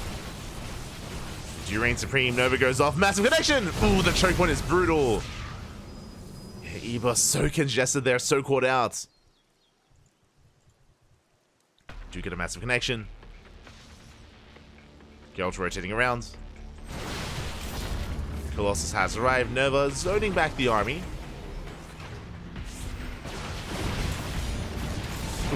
Shaving off some Stalkers. At the same time, Warpism is here, poised right outside the main. Between the main and the 4th. Eva does spot this. Has Stalkers ready. Just in case. As we do have Eva embracing more Disruptors. So he has 2 Colossus initially, and now getting into his own Disruptor production. 3 Disruptors at a time. He's moving out. Novus once again. They don't quite connect. They get a Stalker. So you bring down a Stalker. That's a good for Robo. We have so many DTs to defend. Oh my god! Yeah, DTs will shut this down. Nova goes off. Ooh, once again, a good connection on the Zealots. Do get a good connection. DTs to defend, and the Invisible Man. We're moving out for a big counterattack. Do we have any attack defense? We have cannons. Okay, we have cannons. We have shield batteries. We are ready for this. Eva taking another expansion. Oh, Geralt being cheeky. Up the Novus. No! Late reaction. Ooh. Oh my god, that could have been so much worse. We get 1 Disruptor, I believe. Has it over to connect. Catching a chaos. Stalker and a Sentry. At the same time, Geralt pushing in. Nova's going off. Once again, we catch more Disruptors. Ay, ay, ay. Disruptor goes down. Stalkers as well. And Eva is being pulled apart. Yeah, having a hard time defending here as DTs are still wreaking havoc. Geralt just having his way with Eva. Going for the Nexus. Another Nova goes up. Zoning back the army. Oh, that's a kill on that Nexus, on the 4th. And Eva has to respond. He has to react. As Geralt even he gets into the main. A massive warp in. Eva out of position and was just being pulled apart left and right. We push in towards the forward base. We're in the main. We're at the 3rd. Nova's going to be going up. Barely in favor of Eva. Eva, he barely holds on, but that's going to be 22 dead workers. DTs are still wreaking havoc. And the center base is going to go down. Eva, he lost his 4th. He lost his 5th. Oof. Better Novus here for Eva. Good connections. Can chase this down. Gets the final Disruptor. But the Immortals are holding their own. We need some counter Disruptor play, though, from Eva. Chasing this down. Novus go off. Geralt is barely holding on. DT's still across the map. They go for the fresh mining base. Eva has a backup 4th. Now Geralt is on the back foot. We dive on forward. Once again, we focus on the Disruptors. Nova goes off. We take down the Immortals. And both of them fall. Very nicely done. Can Eva pull this off? We're pretty committed at this point. Eva is pretty all in. It's all or nothing for Eva. Zealots do trade out. Nova goes off. Nova connection. Ibra does pull back in time, but we have another Nova. Oh, massive connection. Oh my god. We take down all the disruptors. And we come in from behind. Geralt, he collapses on the main army, and Ibra has almost nothing left. No more Colossus disruptors or anything else. Just a gateway army. GG gets called, and Geralt will take game number 1. GG. Oh my god. Geralt does take a lead. But that was a pretty intense back and forth. Ibra was holding his own up until the disruptor play, right? Geralt, he was so much faster and so quick to embrace that Bay, that second robo, and the disruptor production. And with that, was able to out-trade and outmaneuver Ibra. The DTs, that was another big factor as well. Just pulling Ibra apart, just catching him off guard left and right. And with that, GG, well played. Geralt does take a lead in the series, but that was merely only game 1. We still have plenty more matches ahead of us. I'm hoping at least. It's a best of 3, and the pressure is now on Ibra to bounce back and force the ace match.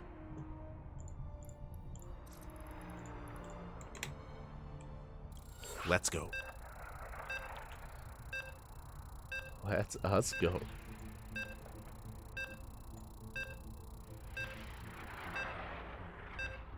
See it in the chat. This is gold.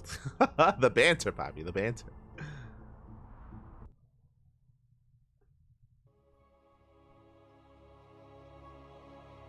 Need that Neuro for the Thor. Yeah. We mentioned before at the time, between Nikic and Nikaract, how Neurals were quite necessary there to deal with those Thors, and it wasn't something we were able to really embrace. But for now, we're focusing on game number 2 of our semifinals, and spawning in the bottom right-hand corner of Oceanborn, we have our Polish Protoss player, the Blue Protoss representing Psystorm Gaming, leading the series 1-0. It is Geralt. And spawning in the top left-hand corner, we have as opponent, we have the Red Protoss player representing the Platinum Heroes from the land of the UK. It is Ibra.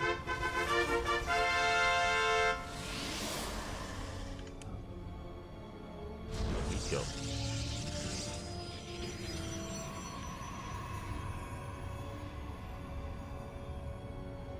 Here we go.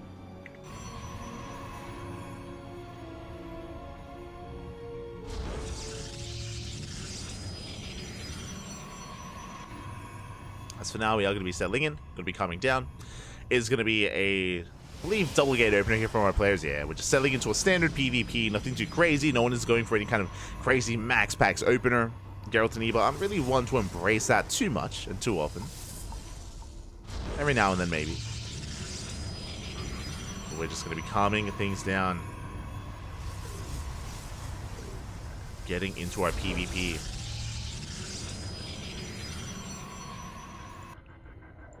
Meanwhile, hello Ibra. Where are we going? Looks like a fake proxy pylon. Yeah. The pylon has been thrown down. Ibra throws it down on his own side of the map, so the likelihood of this being a real proxy is that much lower. We are keeping the probe in position, so we may opt to make use of it. I'm curious. My eyes are definitely on Ibra here. Are on Ibra. As the Cybercore is about to finish up, do we embrace a Stargate opener? I'm curious. Warp Gate is on the way. Back at home, Geralt does throw down a second pylon in his own main. And Geralt even going for a proxy pylon in the main base of Ibra! Uh-oh. Oh, not like this. The call is coming from inside the house as the pylon is lying in wait, and with this we can warp in right into the main base of Ibra. Meanwhile, it is going to be a proxy Stargate. Stargate has been thrown down, and Geralt, he sees everything. Oh, Geralt, calm down. Esther Geralt, as he sees all, he knows all. He's aware of the Oracle-based opener of his opponent. He should be getting ready, soon to be getting ready for those Oracles. At the same time, is ready for his own counterattack with those Adepts. Not like this. As Geralt, he goes for his tech opener instead, going for his Twilight Council first. Ibra will expand. Faster base here for Ibra. Faster blink for Geralt. As Warp Gate is soon about to finish. And Eba has yet to determine what's going on. He's still in the dark. He does cancel the expansion. He does cancel the Stargate. Stargate is canceled, going for the faster expansion. Geralt is still going for the safety shield battery just in case. So, bit of an inefficient response here out of Geralt as Eba does fake him out. We can see Geralt here still not confirmed that the Stargate was shut down, and will now do so. As Geralt will pounce in. At the same time, Warp Gate is done. And there we go, here come those two adepts. Slow warp ins right into the main base. Two adepts, they one-shot workers. The stalkers, ideally, they distract Eba. The army's out of position. Eba does move out. And the adepts, they move in. Adepts will move in. Probes are getting picked off. Thankfully, they're on A move. Oh, the adepts are on A move here, so they don't actually get a lot of damage done. They get one probe. I say that, they're going to get both adepts, though. Oh, yeah, both adepts go down. The boys are being pulled. Would you take down one of the adepts? We have two more warping in. Two more warping in, and anybody's being pulled apart. 4 probes going down, and we're still not done. Stalkers are distracted. Send it, Pappy, send it. Oh my god, we shut down 2 of those stalkers as well. And Geralt, he waddles in. GG gets called, and Geralt will take the series 2-0, snowballing out of control with those adepts, and will advance on to the grand finals. GG. Ay, ay, ay. GG, well played. Congratulations here to Geralt as he does take the series, does advance on to the grand finals. My condolences to Eba. Just a really rough start, really rough opener. Ay, ay, ay. Just really rough start there as, yeah, Eba unfortunately wasn't able to get eyes on the pylon, wasn't able to get eyes on what was going on, and was completely pulled apart. I liked the kind of like tech switches and tech moves he was going for, but alas, it did not pay off in the end for Eba. One small slip up, and that's all it takes, especially in a PvP, for things to go awry.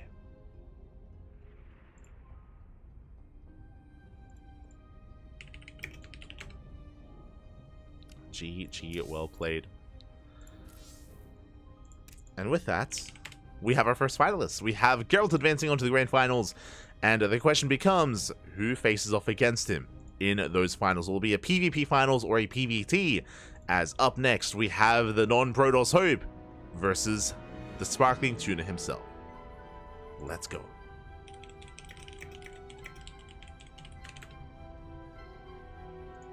Exclamation mark B in the chat. Oh.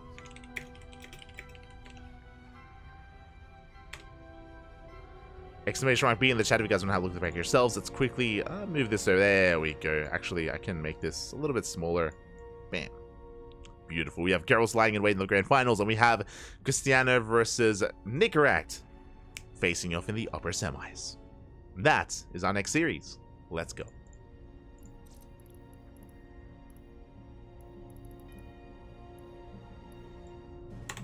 Here we go. As the vetoes are done, and we are getting ready for that semis. Oh, game 1, gonna be on Oceanborn.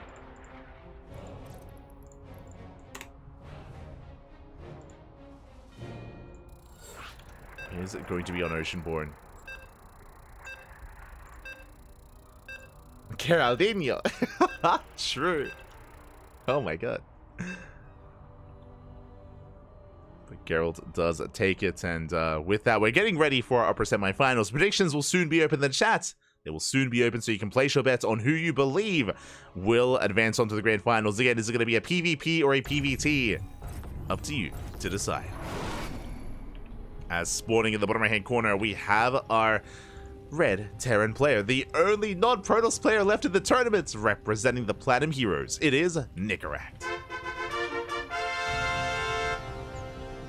And spawning in the top left-hand corner, we have his opponent. We have the Polish Protoss player himself, the Blue Protoss, representing Starlight Twinkle. It's the Sparkling Tuna, as he has the most STC wins of the entire year. Not just the year, actually, of the history of the Sparkling Tuna Cup. It is Christiana. Here we go. Again, out of all players, more than Björn, more than Nightmare, more than nice Miyamaika, any other, champion that we've had in the Sparkling Tuna Cup. It is Cristiano who's won them all. Well, not won them all, he's won the most.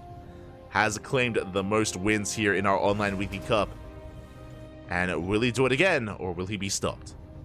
I want to believe. Again, Nickracht has been on fire as of late. He has been improving a lot as a player. He's been leveling up over the past 6 months. It's been amazing to see the growth of Nickracht. But Nickracht has not been the only one growing. So is Cristiano. That's the reality here. Cristiano has also been improving quite a lot here. And I feel like at this point in current era of StarCraft, Cristiano has solidified himself as a top 4 Protoss in Europe.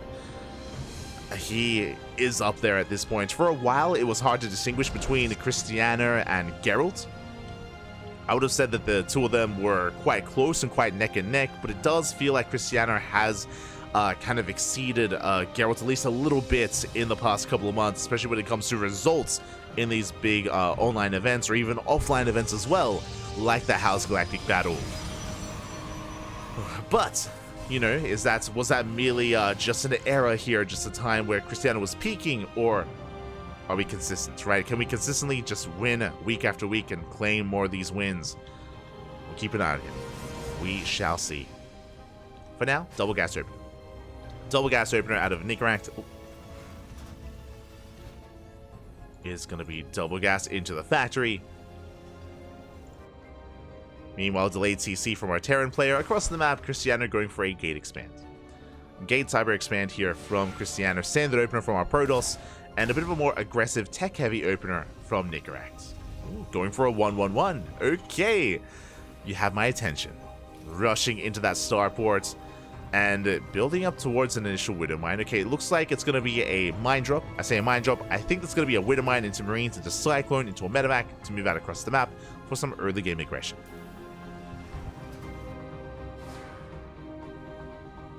So a bit of a kitchen sink drop here from Nickracht.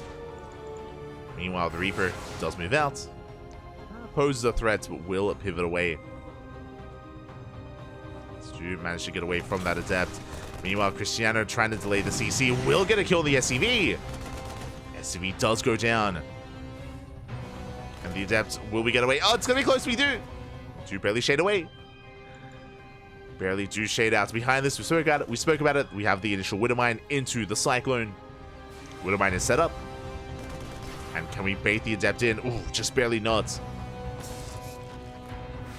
Adept bypassing the Widow Mine, going for the SCV, and it looks like we get another delay.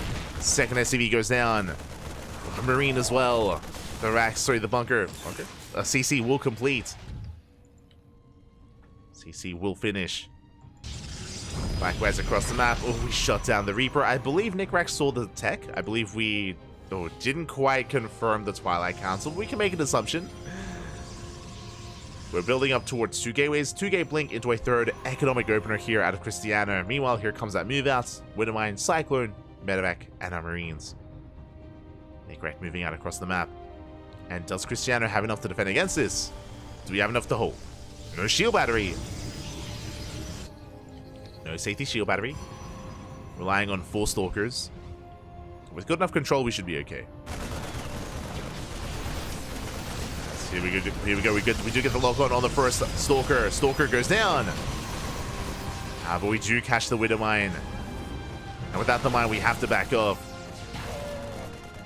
Nickracht trying to go for another lock-on. Barely does not get it. Lock-on does not complete, and Nickracht backs off. He did manage to kill 1 Stalker, which is not too bad. 1 Stalker for 1 mine and 2 Marines. It's okay. Cristiano just establishing his 3rd base, getting into a forge, into a bay, into, I imagine, Colossus production. So Cristiano is just taking up, not being too aggressive whatsoever, just taking a more defensive stance instead. Much more defensive stance here for Cristiano. Drop does hit the natural, catching a probe. Likewise, Raven harassing to the main. Nickracht doing well for himself, maintaining his drops, keeping his army alive. Getting another probe, almost 2 probes. So we got 1 in the main and 1 at the natural. We can see Cristiano, he's hunting down the Medevac. He's looking for it. Doesn't quite find it. Does miss the Medevac. Raven coming back in. Oh my god. denying mining time. Nickrack building up on 2 bases, getting into his 3-1-1 setup.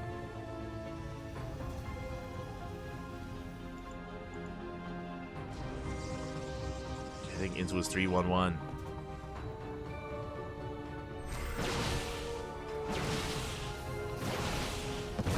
Cristiano does find a way into the main. Not bad. Deny the add-on. Gets a Marauder. Takes down all the Marines as well. And nice pickoffs here from Cristiano. Does blink away. Trading as efficiently as possible. Oh, that was 3 Marines and a Marauder. So nice pickoffs here from the Protoss. Nickrack rotating around. Again, because it was only 2-gate blink, we can't really threaten the bases here of the Terran, but we can, you know, at least contain. We can contain the Terran player. Maintain a map control. Behind this, getting fully saturated on 3 bases. Colossus production has begun. And now we have our gateway explosion. Now Cristiano can focus on his army. And as we settle into this, a big shout out to STR187 in the chat. Bappy, oh my god, thank you so much for the Twitch Prime. Thank you so much for subscribing. Hope you enjoy the content. Hope you enjoy the casting. Hope you enjoy the StarCraft. Thank you so much. Enjoy your emotes as well as your other benefits. You know, we give replay packs to all of our subscribers. If you want replays from these players, from players like Geralt, Nightmare, Cristiano, even top tier players like Max Pax, Bjorn, Dark, for example, we do give out replay packs from our tournaments, from the events that we do cast, at least from the events that we have permission to share replays of to our subscribers. We do share those replays via Discord. So join our Discord server if you are interested. If you're interested in replays, we got you covered. Otherwise, the army does move out. Tank siege up. Oh. Sorry, quite get their volleys off. But as Nickrack moves out, he's expanding. Taking a 3rd base, getting his 3rd up and running. And Nickrack, he is not committing. Terran player backs off. Oh, we do punish him. Not quite getting the medevac. So close. Medevac escapes with 2 HP. Nickrack setting up a trap. Cristiano doesn't take the bait. Backs off, getting up to 3 Colossus. We have our 3 Colossus, getting a 4th base as well. But remember, with that gateway explosion, Cristiano, he can now be active on the map. Warping in with a massive wave of Zealots. Prisms on the way for additional Zealot production to reinforce. Cristiano, ooh, he won't quite push in. Gets a Widowmine. Gets one, doesn't quite bait out the other. But the tanks are exposed. We kite back. The tanks are going to be going down. We get 1 and we get the 2nd as well. Yeah, both tanks fall. The Marauder count is looking quite strong. But the Immortal goes hand. The army gets out of control and Cristiano takes game number 1. GG. Solid game there from Cristiano to be able to open up economically, to be able to get into the swing of things with his 3-base setup, get into his gateway explosion and just snowball out of control with those 3 Colossus. Nickrack unfortunately just wasn't able to slow down the army enough, also wasn't able to catch the army out on the map either, and Nickrack just was not quite ready for that move out, and wasn't able to keep up, and with that Cristiano takes a lead. But I want to believe we can bounce back. I want to believe we can have a back and forth ace match. Let's go. So we're getting into game number 2.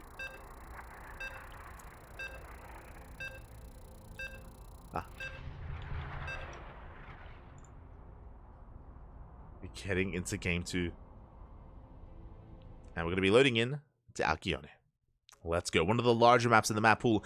If we did want to try to embrace a longer back and forth mid game, this would be the map for it. Would be the map. Here we go. Spawning in the bottom left-hand corner of Alkyone, we have our red Terran player representing the Platinum Heroes. Down to this series, we're going to bounce back here and now to force the ace match. The pressure is on. It is Nickrack. And spawning in the top right-hand corner, we have his opponent. We have the Polish Protoss player, the Blue Protoss, representing Starlight Twinkle. 1 game away from making it to the grand finals, it is Cristiano. We go. So we are going to be settling in. do have our initial setups, and for the time being, looks like we're not going for any kind of crazy proxies out on the map. The Rax has been thrown down in the main base, and we are going to be calming things down and settling in. Now, last game, if you remember, it was a double gas opener out of Nickeract for a faster 1-1-1, leading into the Mine Cyclone drop. This time, we'll see what we embrace. We'll see if we do something quite similar or we take a different approach. As here we go, it is only a single gas opener. What does this mean? This means a faster expansion. Nickeract going for a Rax into CC on the low ground. Much more economic opener this time out of Nickeract. And it makes sense. Coming into this game, we spoke about how Alkyone, this map, is much larger, much more macro-oriented, a lot more bases to be taken, and a lot more defendable on 3 and 4 bases. So macro is the name of the game. It's all about that macro map. So we are just setting up for what I would hope would be a bit of a longer back and forth. Behind this, Cristiano getting into his own Gate Cyber Expand. Standard opener here from our Protoss player. Now, last game, as a reminder, just winding it back a little bit, it was a Blink-based opener from Cristiano. It was Blink, 2-gate Blink into a fast third, into just a very, very greedy start, into a more explosive follow-up. And wouldn't be surprised if Cristiano goes for that again. On a map like this, you know, there's not as much need to throw down extra gateways early on and be hyper-aggressive. Speaking of aggressive, that is a second Rax. Hello. Okay, so Nickeract, he opens up with an economic opener, right? Rax expand, but that is into a second and third Rax. So it's a 3 Rax follow-up. Now, for the time being, Nickeract won't have much map control. He has the Reaper across the map and he's threading the base. True. I think he barely did see the tech. Yes, he did confirm the Twilight Council. But behind this, Nickeract is building up towards a stim timing. With 3 Raxes, we have a lot of Marines on the way, Marauders as well. I say Marauder because Nickeract, he knows it's Blink. He knows that it's going to be a gateway army. And because of that, Marauders are going to be that much more crucial in the Bio push. If it was a Stargate opener, then we can just go Mass Marine, right? We don't need Marauders in that case. But against Blink Stalkers, Marauders, they have their place. That's a big delay, actually. Oh, God, this is so annoying. The Adept delays the expansion for so long. Finally, it will finish. Finally, it does complete, but that was a good, 10 extra seconds here without the expansion. Every second does count. Behind this, here we go. Stim is on the way. Building up towards our bio production. There we go. There's the first Marauder already. Again, we're prioritizing Marauders because of the Blink-based opener of our opponent. And we'll see if Cristiano can piece this together. You know, Nickeract knows what Cristiano is doing. Cristiano, less so. Cristiano is in the dark. For now, getting into a second gateway. It's going to be 2-gate Blink for the time being. Ooh, 2-gate Blink into a third. Same build as game 1. Very greedy, very economic. And this means that Cristiano has that much less to defend. We have that many less Stalkers to work with. This is going to be ideal for the Terran player. Okay, Nickeract, he's in the driver's seat. He has potential. Now, Cristiano should still be active with these Stalkers, and he can still slow down the push. He can still, you know, move out across the map and chip away at the Marines. It is still possible. Nickeract already moving out, looking to gain map control, looking to maybe even take control of the Zolnaga. Pulling back for now. Calming down. Stim still on the way. We're still getting there. Making 2 Marauders at a time. And again, this move out is going to hit like a truck from Nickeract. If we had a safety Immortal, then I'd feel a little bit better for Cristiano. But for the time being, ooh, we're getting into a Forge, getting to a Bay. It is the same build as game 1. Just really greedy here. Fast third base into fast tech into a delayed army. And here comes the push. It is spotted by the Adept. Cristiano had the Zolnaga. He moves out with his army, and he has to slow this down. He has to force a stim. Or pick up whatever he can. There we go. The first stim is popped. A little bit premature here for Nickeract. Just takes the army all the way back. The overcharge. Yeah, Shield Battery is not going to finish in time. Nickeract went diving in. So far, nice control out of Cristiano. Does kite well. Does kite well against the army, but we're losing the Robo. The Immortal will not pop out. Yeah, the Immortal will not be able to come into play. And we're going straight for the mineral line, straight for the probes. 3, 4 workers going down. And when still not done, it's a one-way trip. Now we're going to get 8, 9 worker kills, 10, 11, Keep going.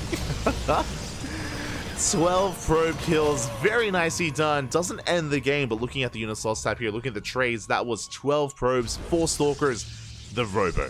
That's what's important. The Robo did go down as well. No Immortals, no Colossus. We have the Bay, but we can't make use of it. We cannot make any Colossus whatsoever, and Nicarachi is getting ready for his next wave for the next push. Third CC on location, building up towards a 3-1-1 setup. 2 more Raxes on the way, a 5-1-1 setup even. And again, this was really nice damage out of Nicarachi. It was economic damage, and it delays Colossus, which means the timing here for 2 and 3 Colossus is going to be so heavily put back here for Cristiano. I like this. A good response, double Robo. How do we catch up? How do we make up for our lack of Colossus? We make 2 at a time. So double Robo here out of Cristiano. Behind this, getting his store base up and running. Because of his faster Nexus, we can make 3 probes at a time. We can slowly recover and recoup our losses, but it is a long road to travel here for Cristiano. Trading nicely, getting a Marine, I believe. Getting a... There we go. Getting 1 Marine. It is something. First Colossus is on the way. Right now establishing his third base. Cristiano does spot the move out, and as the army moves out, Cristiano goes for the dive, goes into the natural. SCVs are going down. Very nicely done here by Cristiano, and Nicarachi does not turn around. But we do force a recall. There we go. We do recall back home. That's going to be 7 SCV kills. We're back at home. We have the shield battery, we have the overcharge, and the first Colossus is about to pop out. Just in time. We have the force fields. Nicely done, we do buy some time. The Colossus! Oh, we go for the dive. It's going to get targeted. Very nicely done. The killer instinct here by Nicarachi. Gets a Colossus, trades against the Stalkers. And we'll even shut down the sentries. Do we have the overcharge? The overcharge barely maintaining the army. Cristiano will hold, but once again, this dive got a lot of damage. And we're going to keep rallying. We need to calm down. we need to calm things down, Papi. Nicarachi backs up, pulls away. And once again, we are down to 0 Colossus. And we don't have the economy to even sustain double Robo production. There we go. Finally, second Colossus is on the way. We need more gas. We need more resources. Cristiano still on the back foot. And Nicarachi going for another double drop. Now, thankfully, Cristiano did manage to kill some SCVs earlier, and that will just kind of keep Nicarachi a little bit tempered, at least. Does slow him down. 4th base is on the way. Saturating our bases. We're slowly building up that Colossus count, now getting up to 2 Colossus. Ooh, but Nicarachi's pushing. Yeah, he has eyes on the 4th. And he is going for it. The army is spotted. The army is spotted by the observer. Cristiano does rotate. Ooh, no shield battery. Yeah, shield battery's not ready. We have Colossus, we have some force fields. We cannot waste them. Yeah, the army does keep up. Nicarachi backs up. Teleron making on the right-hand side, but we are in position. As Nicarachi is taking a 4th. 4 CC, halfway done, is confirmed by the Zealots. Nicarachi does punish this. I'm loving the retargeting here by Nicarachi. Very nicely done. He slows down every single Zealot, shuts them all down. Very nice control from the Terran. And we're caught on the map here. There's no support. Force fields do buy time. Zealots coming just barely in time. Oh my god, very clutch move here from Cristiano. Barely saves the Colossus. And Cristiano, he can take the fight. Oh, that was some smooth moves from the Protoss. Once again, pulls away, keeps the Colossus alive. Disruptors have arrived, and Cristiano, he takes the fight. Oh my god. I can't believe that Nicarachi, he didn't manage to get a single Colossus, and now Nicarachi, he's in trouble. That was a big loss for the Terran. Sometimes one fight is all it takes. Cristiano is pushing in. He's going for the kill. He's going for the kill, going for the 3rd. A boy's gonna have to be pulled. Zelta coming to reinforce. We do get a decent EMP, but here comes the Nova. Oh, Nova doesn't quite connect, but the 2nd will. Massive connection. GG gets called, and Cristiano, he fights back, and he will take the series at 2-0. GG. Oh my god. Bobby. GG, well played. Very impressive here. Again, I was giving the edge to Nickrat. He was doing well for himself. He was not quite killing Cristiano, but he was killing Colossus. He was denying tech. He was getting economic damage done as well. Was not a bad showing there by Nickrat. But that fight in the center of the map, that went south very quickly for the Terran player. We saw that it looked like we had caught the Colossus, so Nickrat dived in, and then Cristiano, he threw down a wall of shield batteries. He reinforced with Zealous just in time. He barely was able to just play on the edge here, dance on the edge, where the Colossus were getting damaged, but they were also minimizing their own damage as well. We were able to just barely be out of range of the bio. GG, well played. Very slick moves there from Cristiano, and with that, we have our finalists. We have our finalists. GG, well played. Cristiano does advance on to face off against his own countryman, his other half, Cristiano versus Geralt in the grand finals. GG. GG, well played. We have our two finalists here, Cristiano and Geralt. Protoss versus Protoss, Poland versus Poland. And these two have some history. They do go back and forth. They do go back and forth here as I feel like historically, especially over the past couple of months, Cristiano does typically come out on top, but I want to say the last time they faced off here in Sparkling Tuna Cup, Geralt took down Cristiano. It was a back and forth. I believe it went to the ace match, but we have seen Geralt bring Cristiano down in the past. Could do it again. Could definitely do it again. Until then, though, we have something special. We have something special getting ready for you.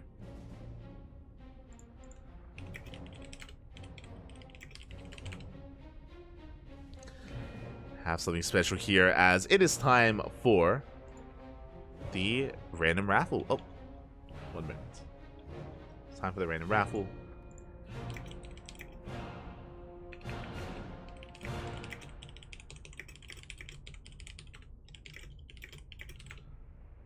As we will be paying out the winner here.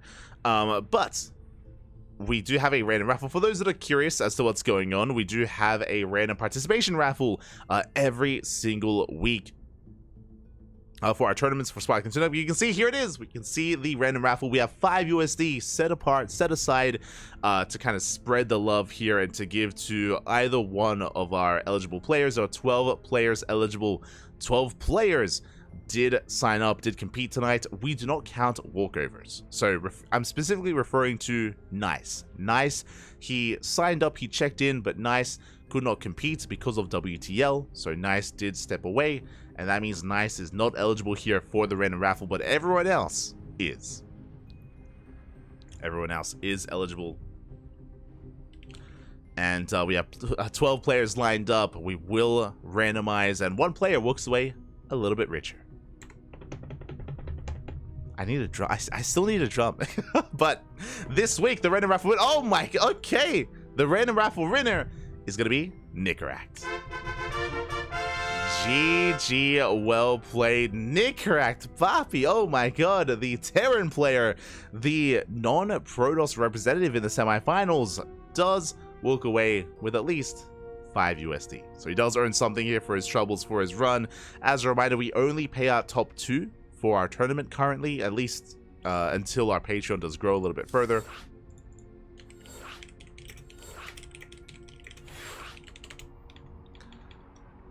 Oh, as we are, sorry, just quickly setting up. Do need to quickly set up for the finals here. Beautiful. But yes, we do only pay out top 2. That we, if you want to help support and grow the tournament, you can do so via Patreon.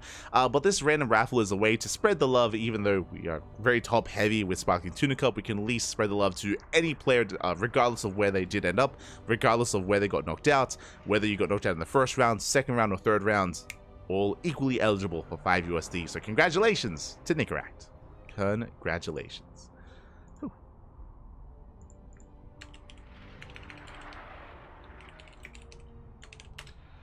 Here we go.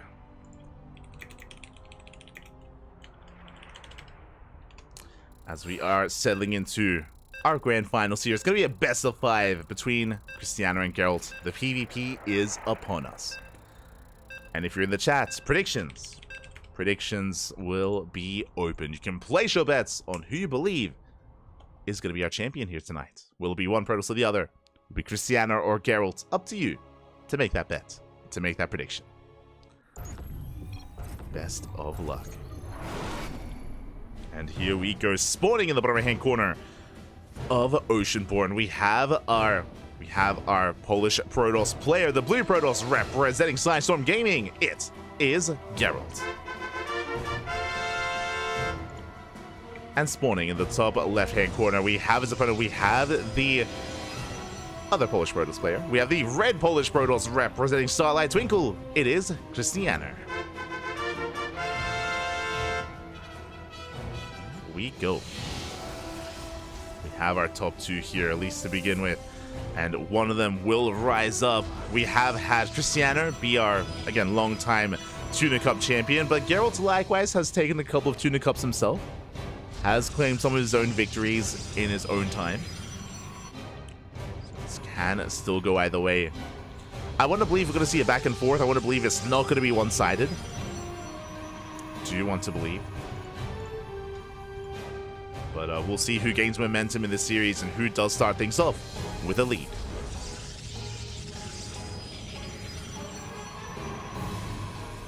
Here we go. As we do have Geralt coming in with the Probe Scout, just making sure that there is no proxy pylon. Likewise, Cristiano soon to be doing the same, moving out with his own Worker Scout as well. We do have our 2-gate setup. Likewise, same can be said for Geralt. Is setting up as well. For those that are curious, the second pylon is what is usually used for a proxy. So once we confirm the second pylon, we know that everything is as it should be. We do confirm.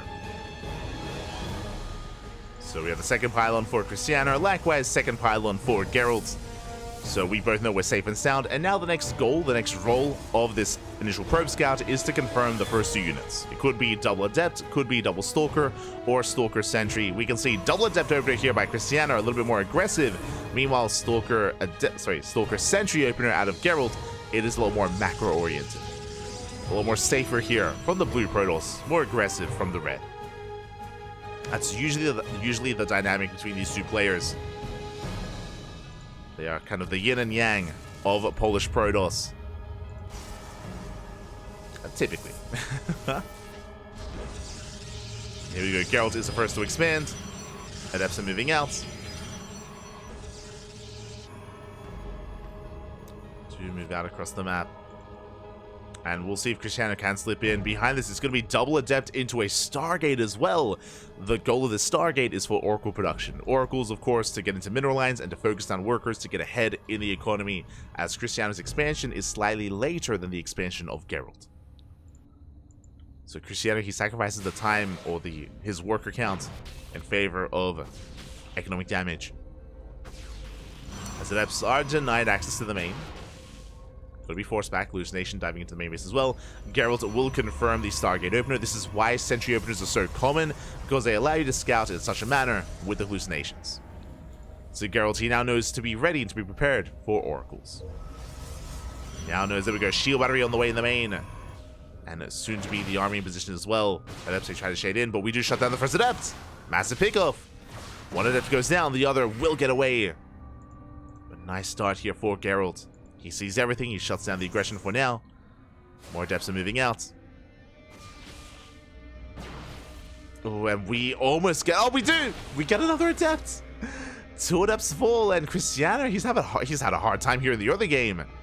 Bleeding out so many units doesn't sound like a lot, but this early on, this is all we have. Just a handful of Stalkers and a handful of Adepts. We do not shade in. There's 1 probe here on the low ground, but only 1 worker. And this is not worth it for Cristiano. Bleeding out 3 Adepts so far for 1 worker, 1 probe. And did I say 3 Adepts? It's going to be 4. The Oracle does come in to support. Gets 1 more worker. Trying to get another, but the shield battery is ready, and the Oracle does almost nothing in the main base. It's going to be shut down. Geralt, a solid defense from our blue Protoss player.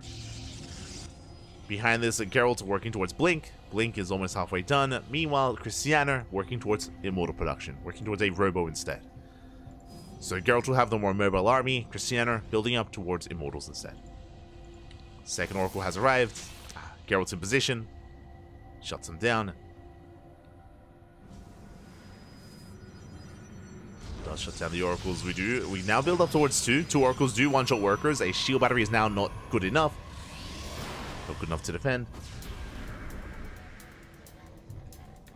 As 2 Oracles will out DPS the healing potential of a shield battery.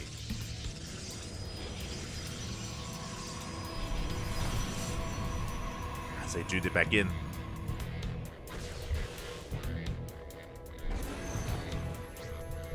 Do dip in for a moment, forced to recall. Back at home, Immortals are amassing. The way this works, of course, is that Geralt will have a more mobile army with Blink Stalkers. He can poke and prod and outmaneuver Christiana. Meanwhile, in a head-to-head fight, I have to favor Christiana with all these Immortals. Right, as he's building up the Immortal counts, he will have a more robust army in a head-to-head fight. And I wouldn't be surprised if with this Twilight Council follow-up, we just skip Blink and go into Charge. We'll see. We'll see if we embrace Charge or if we catch up with Blink Stalkers.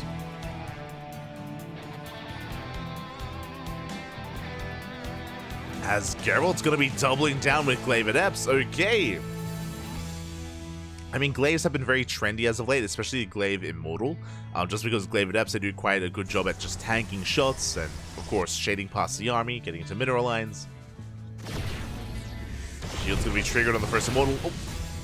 Almost getting the sentry. Almost. Gasito. Gasito, man. As Geralt rotates around. Confirming that there's no 4th. Twilight Council is done, and show us what you got. Which upgrade do we go for? Glaive's almost done here for Geralt. Yeah, it's going to be the Temple Archives, and I imagine Charge. So Christiana just building up towards a death wall of an army. A very beefy army here with Immortal Archon Charge lot. Geralt going for the dive. He does outmaneuver. He avoids the Immortals, goes straight for the main base. It takes out a shield battery, dives into the main. At the same time, Adepse got 3 probes across the map. We're just out positioning the Protoss, and can we take down +1? It's gonna be close. Oh, we get it. Yeah, +1 is denied. We blink down to low ground. Probes are going down as well, and Christiana is being pulled apart left and right. He just cannot keep up. Rotating over with an Immortal. Alas, we even delay the 4th. Oh my god. Geralt's getting so much done here. Can we even get an Immortal? Not quite. Not quite the Immortal, but alas, still amazing damage here from Geralt and Christiana. We have some catching up to do. Forge is being rebuilt. 4th base on the way. Christiana is stuck at home. And Geralt, we're not done. We're just now starting. We're only just starting here. Moving out with reinforcements, the War Prism is here to reinforce across the map. Remember, Glaives is done, and so is +1. So Geralt does have that +1 upgrade lead against the 0-0 of Christiana. The Adepts, they can just ignore the main army, they can just go for the workers. They can go for the mineral lines. The Adepts, they are shading and they split up, they head towards the natural and the main base. And the main army pushes in. Yeah, Christiana slow to respond, slow to react. Again, in a head-to-head fight, he will take it. But we just ignore the fight. We just ignore the main army. Adepse shading in towards the 3rd base. 24 probes going down. And we're still not done. 26 workers. Keep going, Pappy. Keep going. Adepse wreaking havoc in the natural. Head into the 3rd. Shade towards the 4th. And that's going to be 29, soon to be 30 probe kills. And with that, Christiana, his economy is in shambles. Barely an economy left. And Geralt behind this. Now, what is scary is that we might just force an all-in. And in an all-in, Christiana, he might be able to pull this off. It's going to be close. Adepts, I shed into the main once again, though. And we're just delaying the push for so long. As we get 35 pro... We're still not done. 35, 36, 37. Keep counting. 39. 39 probes. With that, Geralt takes a massive economic lead, but the army is still what I'm concerned about here. Geralt is building up towards +2. Still with Mass Blink Stalkers. And here we go. It's time for Cristiano to move out. We've had enough. We do have to counterattack. The longer this goes on, the worse it becomes for Cristiano. But the upside shaded once again. They force Cristiano back home. They force him to defend.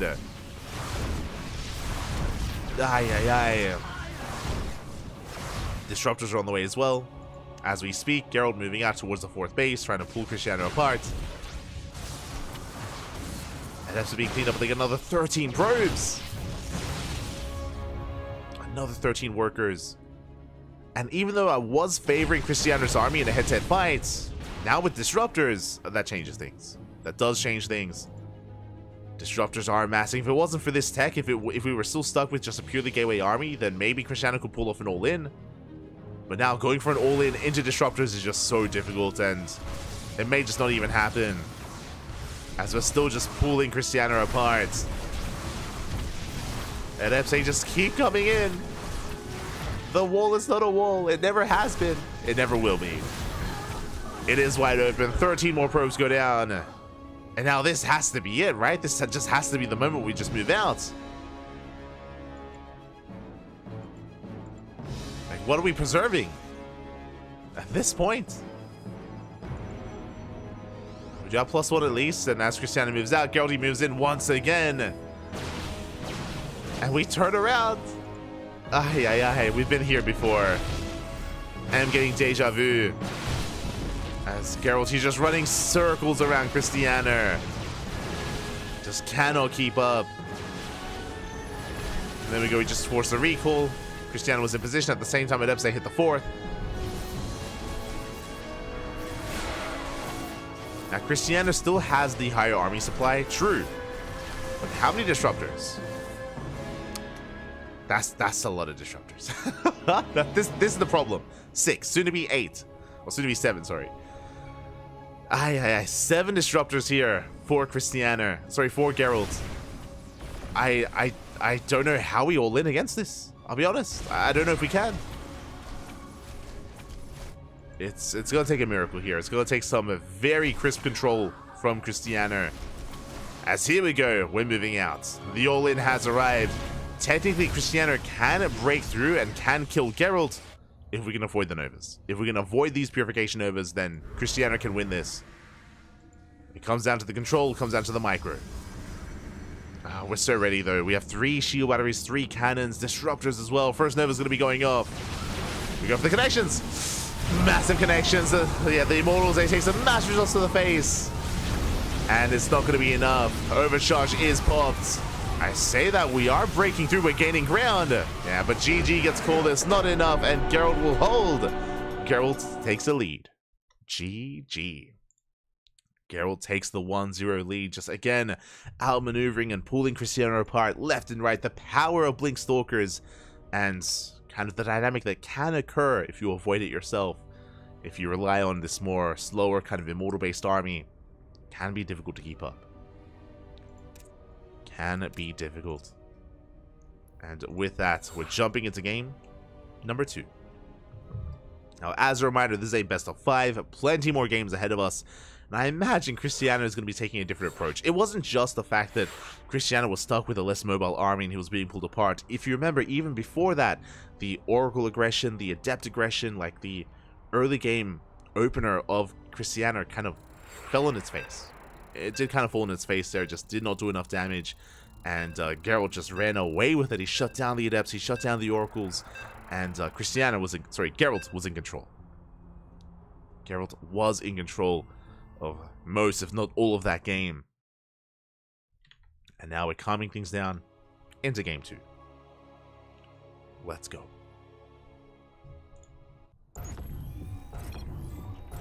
Are going to be selling into that second game and spawning in the top left-hand corner of Golden Aura. We have our blue Polish Protoss player leading the series 1-0, representing System Gaming.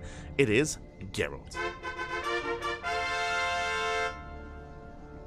And spawning in the bottom right-hand corner, we have the red Protoss player from land of Poland as well, representing Starlight Twinkle. Down in the series, can he bounce back? It is Cristiano.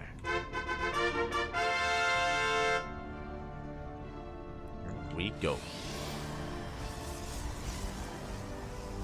Alright, getting into this again. Geralt just all over that last game. He was ready for the all-in, ready for the counterattack as well with the side defense, with the disruptors as well. Very methodical play from Geralt. And can he replicate that success? Now, what I will say, just to reiterate what I was mentioning earlier, I don't expect that same dynamic again in this series. After what just happened, I don't expect to see Cristiano kind of avoiding Blink in such a way and taking a more defensive stance. I don't see that happening. For now, 2-gate opener. 2-gate opener out of Cristiano, likewise 2-gate opener out of Geralt. We are going to be calming down.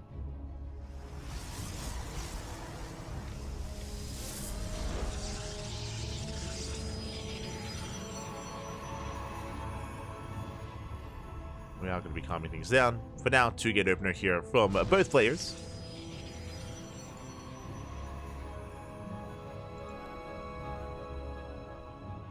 We are getting into our 2-gate openers. And we'll see if Cristiano once again embraces the double adept, or if he goes for something a little bit more standard and it goes for Stalker Sentry instead. We shall see.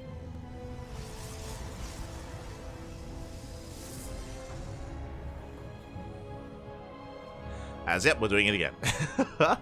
We do have the double adept opener out of Cristiano. Meanwhile, Geralt's going for Stalker Sentry. Much more defensive start from our blue Protoss, and a much more aggressive beginning here for Cristiano.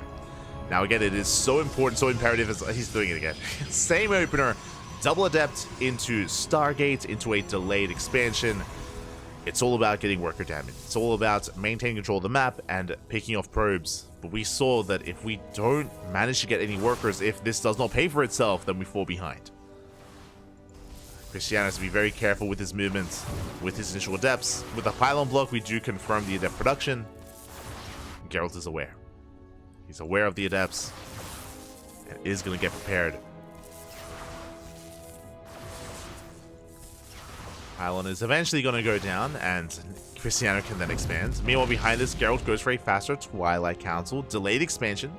Interesting. So, much faster Blink once again from Geralt. Meanwhile, Cristiano going into the Oracle, and with our first 4 adepts. Do shade out. Hallucination dives in, and Geralt confirms that Oracles are on the way. So, Geralt is fully aware of what's going on. He's aware of the adepts and aware of the Oracles, and back at home, he should be getting ready with that shield battery. But now it does keep up with the adepts. Let's try to focus them down. Oh. Not quite able to pick them off as we do shade past the army. We catch a sentry.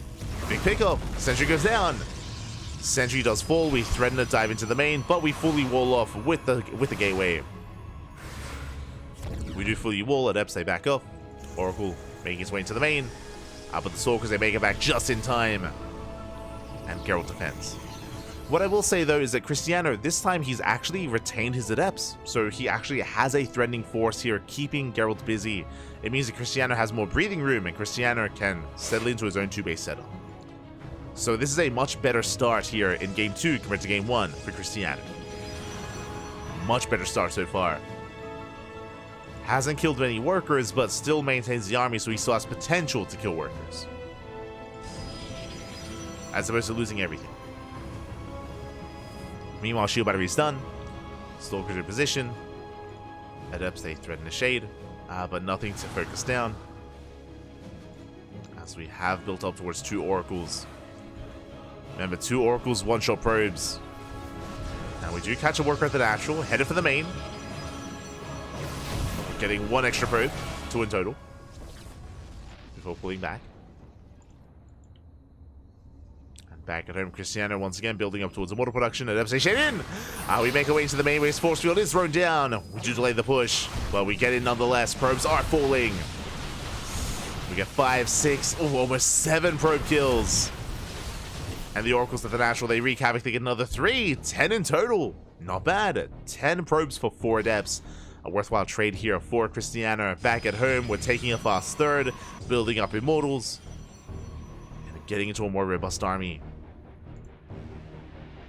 Again, Geralt having a much harder time this time. Much harder time keeping up with the Oracles and the Adepts. Cristiano is looking solid. Again, I feel like game one wasn't really indicative of the skill of Cristiano. Like, it looked really rough. It looked really dire for Cristiano in game one. Seeing how things very quickly snowballed in favor of Geralt and how he just maintained control and just kept things going in his favor. But we can see here how the turns do table and how things look a little bit different, even just based on the early game. Just based off the early game here, very different dynamic. Cristiano has been in the driver's seat. He's in the driver's seat this time, gets even more probe damage, getting 3, 4 probe kills. Oh my god. Getting 6, 9, 10. Oh my, well done. 10 workers go down at the same time. Geralt sends it across the map. We have the overcharge. Yeah, we keep the Immortal alive. Stalkers, they head towards the main. They rotate over towards the third. Cristiano is in position. He's ready for it. He is ready as Geralt. He goes for the dive, takes down one Immortal. Out of range of the shield battery. And Geralt's Cristiano getting called out. Not bad. Depowering the gateways, blinking down to the low ground. Probes are falling. But this time Cristiano is going to shut this down. We got 5 probe kills. Glaives are on the way. Very similar dynamic here to game one.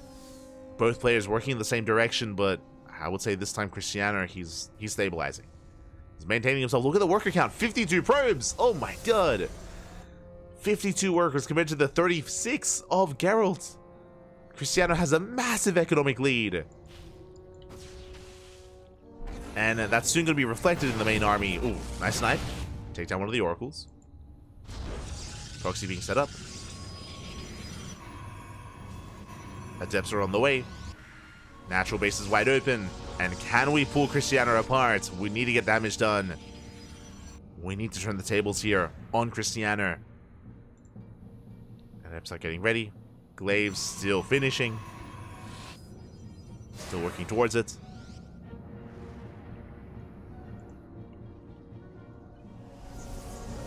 Geralt shading in, but ooh, the stasis trap does catch the Adepts. A nice catch from Cristiano. Stalkers move forward, they threaten the fourth.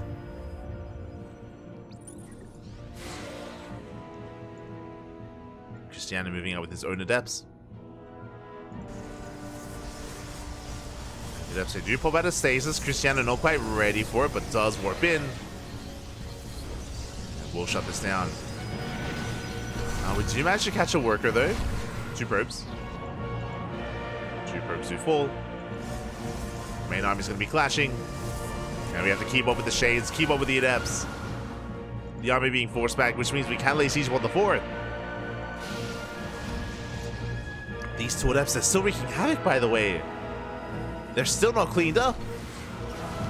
Yeah, the Adepts are getting a lot done at the same time, pushing towards the 4th base. The Adepts, they shade into the natural, we shade into the main. And we force a cancel on the 4th. Cristiano once again getting pulled apart. This is not as dire as game one, as that's going to be 12 probe kills. Geralt does take a worker lead. Geralt defends back at home, but this is what I'm worried about. This time Geralt is not ready with disruptors, and Cristiano is building up for a big push. Is gearing up.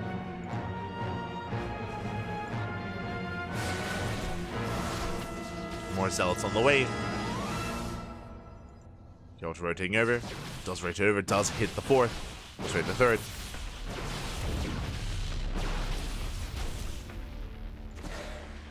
Getting a pylon. That's shading in towards the main. We do commit. Yeah, we commit to the shade. Cristiano not quite ready for this. Does warp in. Does lock down the army. Nice force field. Very nicely done. Oh my god, we catch most of the Adepts. But we still get into the mineral line. Shading away. Gonna be forced to shade back. Yeah, Cristiano, he does maintain this position. He's ready for the Stalkers. He is ready for them. Will force them back. But we still get into the mineral lines, and probes are still going down. You can see how annoying Glaive Adepts are to deal with. They're in all the bases. They keep shading in, Pappy. Yeah, they just keep on shading time and time again. Getting so much damage done. 16 probe kills already. And the damage does continue. I mean, at least Cristiano, he maintains his third. True. Hasn't lost anything there, but it's every other base. That's the problem. It's in every other base that probes are falling left and right. And Cristiano down to 45 workers. And back at home, there's the Bay. There are the Disruptors. Once again, this is the win condition. If we can buy time to get up into Disruptor production, then we've won. Then we will survive the counterattack. That is the goal.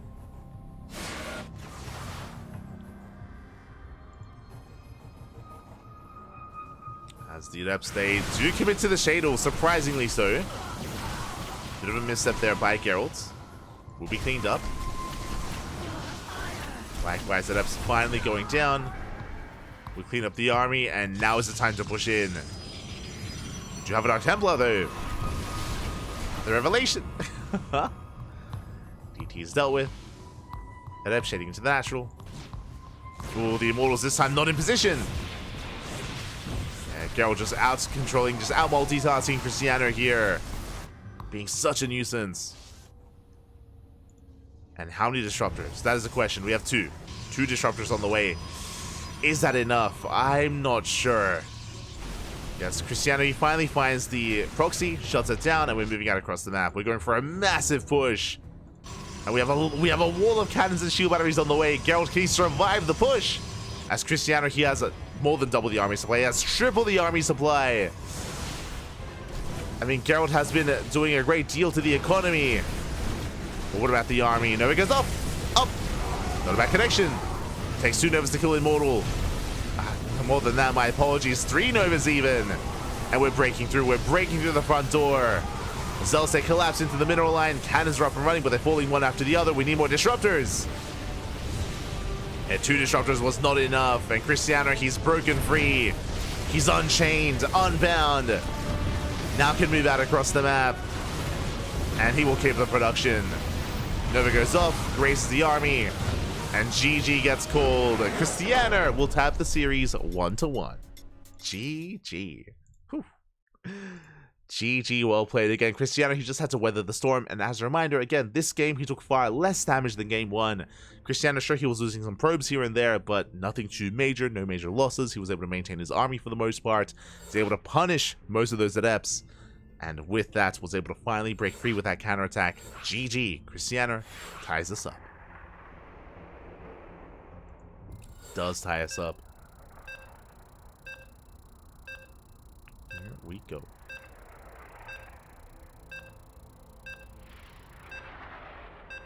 Oh, what's happening in the chat? What's going on?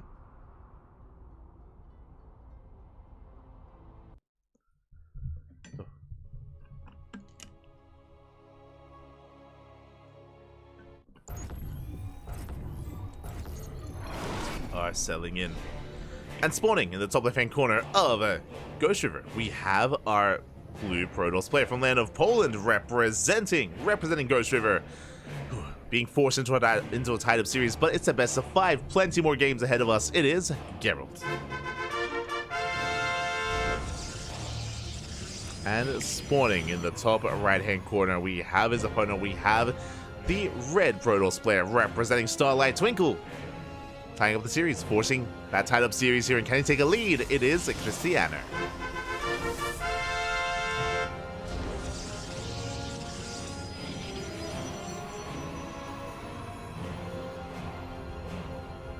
Here we go.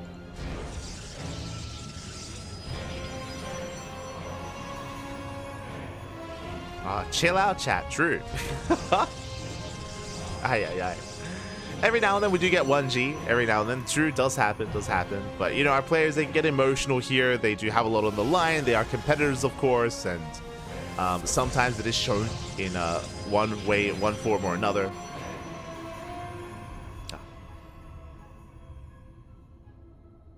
But it's not like they're, like, yelling slurs at each other or anything like that. Like, aye. Calm down, Papi. 1G, Papi. We'll settle in. We'll settle into that third game. For now, we're tied up 1-1. And we'll see where this takes us. I'm curious if this dynamic continues, right? Do we see once again kind of this heavy glaive adept style from Geralt? Do we see Cristiano once again skipping Blink and going for a heavier immortal style? We'll see. We shall see.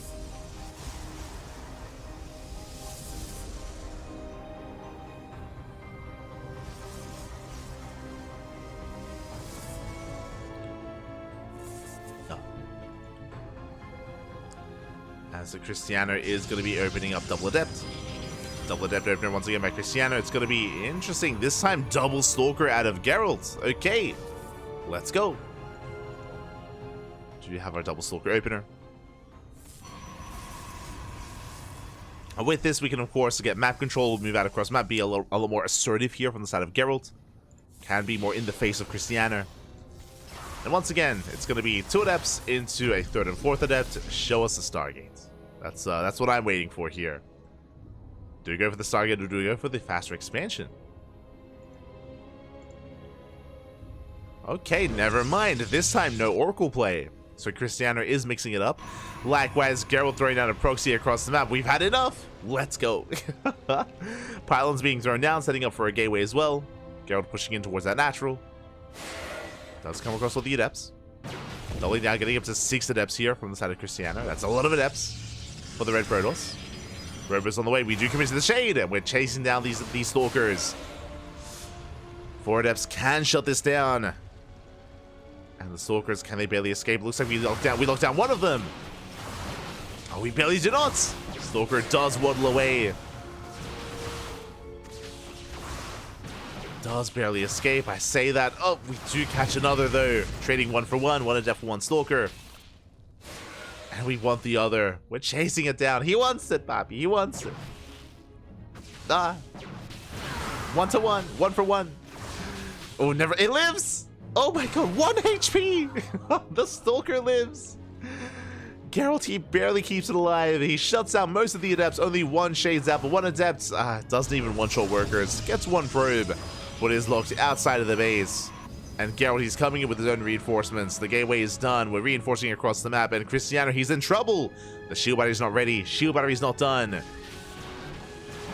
And Geralt, he's breaking through. Denies the shield battery, pushes in towards the natural. The high ground advantage is going to be difficult to break through, but we can deny the mining. We can deny mining at the natural base. Shut down the pylon. Adeptos recall back home. Immortal has arrived. And Cristiano will break out. Will break out. Getting a Stalker.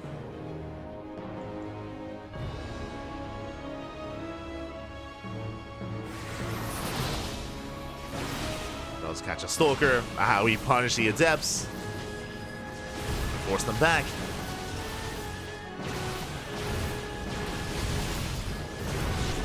Yeah, and with help of this Immortal, Cristiano, he can try to take the fight. As I say that, we do overwhelm the army. And Geralt's coming with more reinforcements. Zealots have arrived just to tank some shots.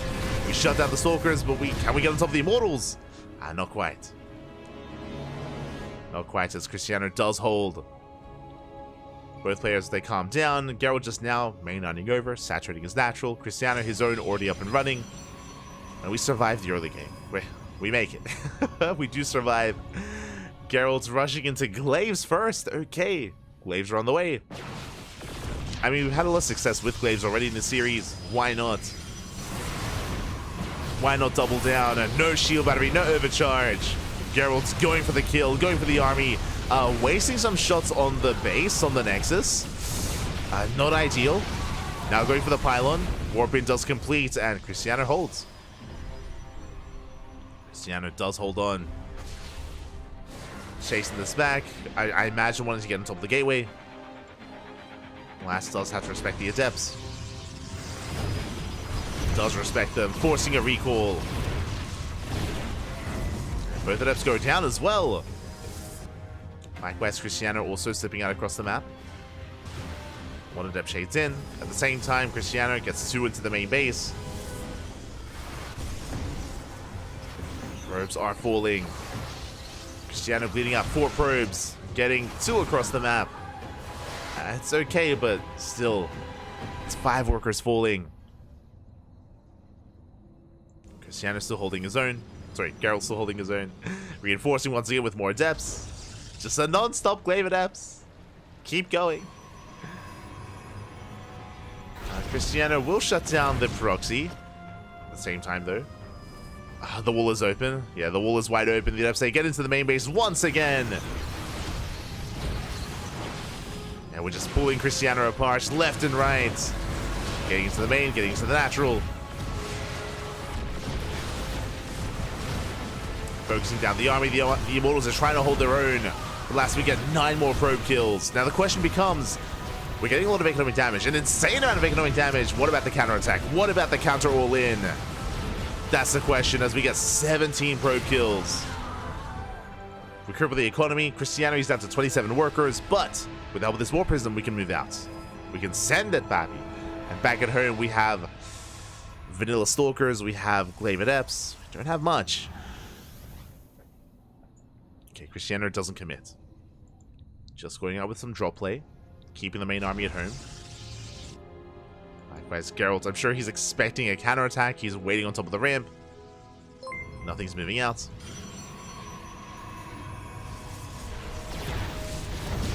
Here we go, we dive in. We're going to pick off not much. There we go, 2 probes. It's okay. It's something. You get 2 probe kills. Forcing a recall. Cristiano back at home is recovering. Building back up. Army was forced back home, and that means finally we can shut down the proxy.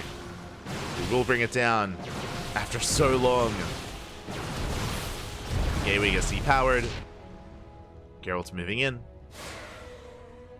The Prism! No! 2 Immortals go down! Massive pick off. The Prism and 2 Immortals. Ay, ay, ay. And suddenly, Cristiano no longer has that army advantage. Not anymore. We're down to 1 Immortal. Brutal loss. And with that, I was waiting for Cristiano's counterattack, but not anymore. Geralt, it looks like we've done too much. We've done enough. Busting into the main. Getting behind the mineral line. Trading more and more here as boys are being pulled. And again, this counterattack is going to be that much weaker for Cristiano. Let's back at home. What do we have? Look at the units tab. It's going to be 10 Stalkers against 7 of Cristiano. We have 1 Immortal to work with. Barely the 1. And we lost our advantage. Like, we lost the backbone of the army. That's all we had. Oof.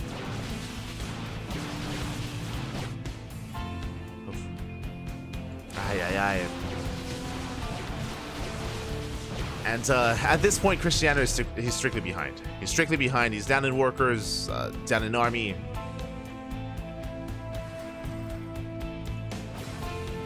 We'll see if we can somehow pull this off. As Cristiano's moving out across the map, Geralt lying in wait.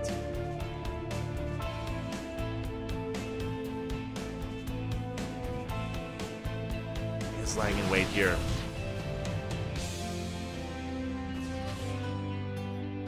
Last we cannot push up the ramp, we have to rotate around, headed towards the 3rd. Reinforcing with Stalkers. And Cristiano does have an even Stalker count with his opponents. Geralt coming in from behind, is out of position. Uh-oh. Yeah, Geralt caught out of position and Cristiano is going for the kill. He's going for the throat. Gets a shield battery, we have an overcharge. Geralt collapsing in from behind.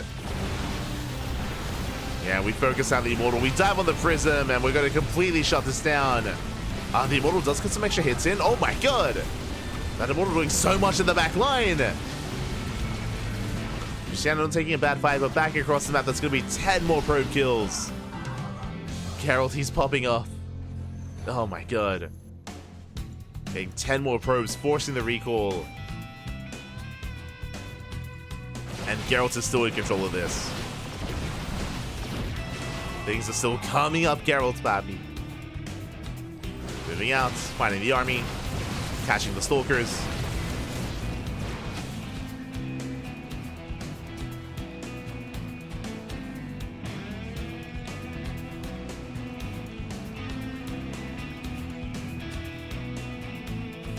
And from here, how do we bounce back? That's the question. Like, how do we bring it back, Bob? We had Immortals at one point, not anymore.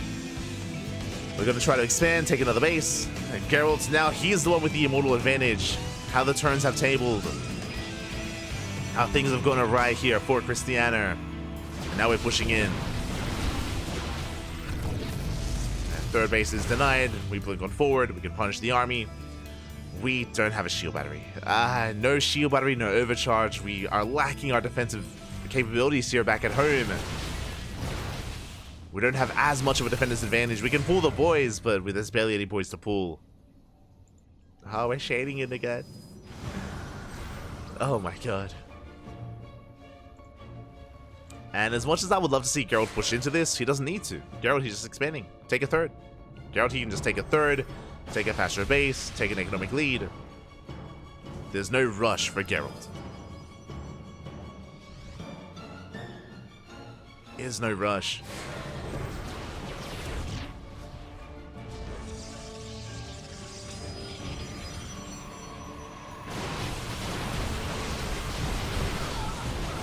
As we dive on the army, Immortals going ham, doing what they can. Geralt will back off, does take some extra hits. Does take some extra damage. He's just reshuffling his army, takes down the Immortal. And Geralt, he can break through this. Oh, bit of an awkward concave though. Christiana able to take down the first Immortal. Not bad. But the second Immortal has arrived. GG gets called. It's a numbers game at this point. And Geralt will take a 2-1 lead in the grand finals. GG. A very, very intense game there between Geralt and Christiana. It felt like Christiana, for the most part, was weathering the storm, and I was getting ready for his counterattack, getting ready for his push with 3 Immortals. And then we all know that moment we're talking about here, where Geralt, he sniped that prism. There was a prism with 2 Immortals inside it. It went down instantly. As soon as that happened, Christiana, he lost his advantage. He lost his edge in that game. That's what he was building up towards, and suddenly there was nothing left. Nothing left to work with. GG, well played. Geralt is now 1 game away from becoming this week's Tuna Cup champion. Let's go. It's been a while. We've seen a lot of Nightmare. We've seen a lot of Christiana these past couple of months, kind of waving that crown, waving that flag of the Sparkling Tuna. And Geralt, it's been a while. Been a while since he's been as dominant in these online weeklies. He's 1 game away though. 1 more game is all he needs. Let's go. Let's go. Oh, and before I forget, because it was in the middle of that game, a big shout out to E.T. Shari. Big shout out to Shari. Gracias, papi. Gracias. Thank you so much for subscribing with Twitch Prime for 2 months. Thank you, papi. Thank you. We do appreciate the support. We do appreciate the subscription. Thanks to the support that we get in the chat, we're able to fund events like this, fund events like the Sparkling Tuna Cup. So thank you so much. Gracias, papi. Gracias. The nicest caster. You haven't seen me smudge when laddering. If you know, you know. I guess I don't get upset, but the smudge can be real when laddering, papi. Feels bad, man. Feels bad. But we're settling in and spawning in the top right-hand corner of Alkione. We have the red Protoss player representing Starlight Twinkle.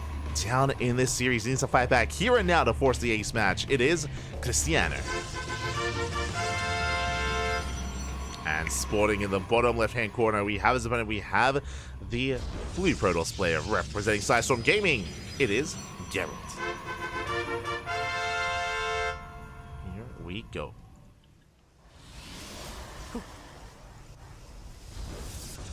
Geralt is going to be settling in as that lead, and Geralt has been relying and flexing on his Adept Harass this entire series.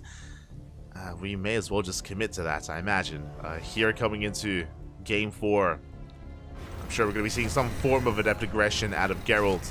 The question becomes, can Christiana minimize his losses? You know, as we saw, even in the last game, like if Christiana can maintain his Immortal count, can for the most part keep up with the aggression, clean it up, deal with it, and then go for a counterattack, we can punish a player that's been relying too heavily on Glaive Adepts.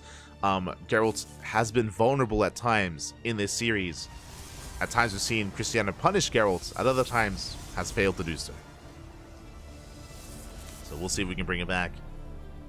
Personally, regardless of how this goes, I would love to see an ace match. I would love to see a game 5. But it's not on me. It's on our 2 players here.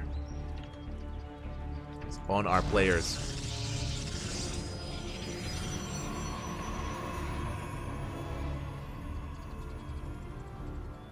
So for now, we do have a bit of a pylon block.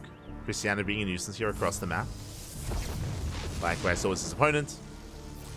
Ooh, Cristiano opening up Sentry. Okay, Sentry expand out of Cristiano. We're going for a greedy opener. Interesting. Okay, how the turns have tabled a very, very different kind of setup here by Cristiano. It was a single unit opener. One Sentry into expand. This is almost as greedy as you can get. This is one of the more greedier openers here in PvP. Meanwhile, we just see Geralt opening up initially double Sentry into double Adept, and that is a much faster Twilight Council. So Cristiano is going for a more economic opener, Geralt going for a more aggressive opener with, I imagine, Blink, but this could even be Glaive Adepts. True. Could be. Cristiano going for his Hallucination will confirm the tech of choice, will confirm the faster Twilight Council, and the later expansion.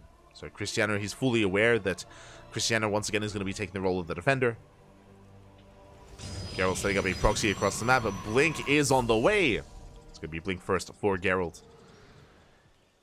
And again, I'm sure Cristiano has a pretty good idea of what's coming his way. Going for the faster expansion, into the faster Robo, into Immortal production. Cristiano is building up.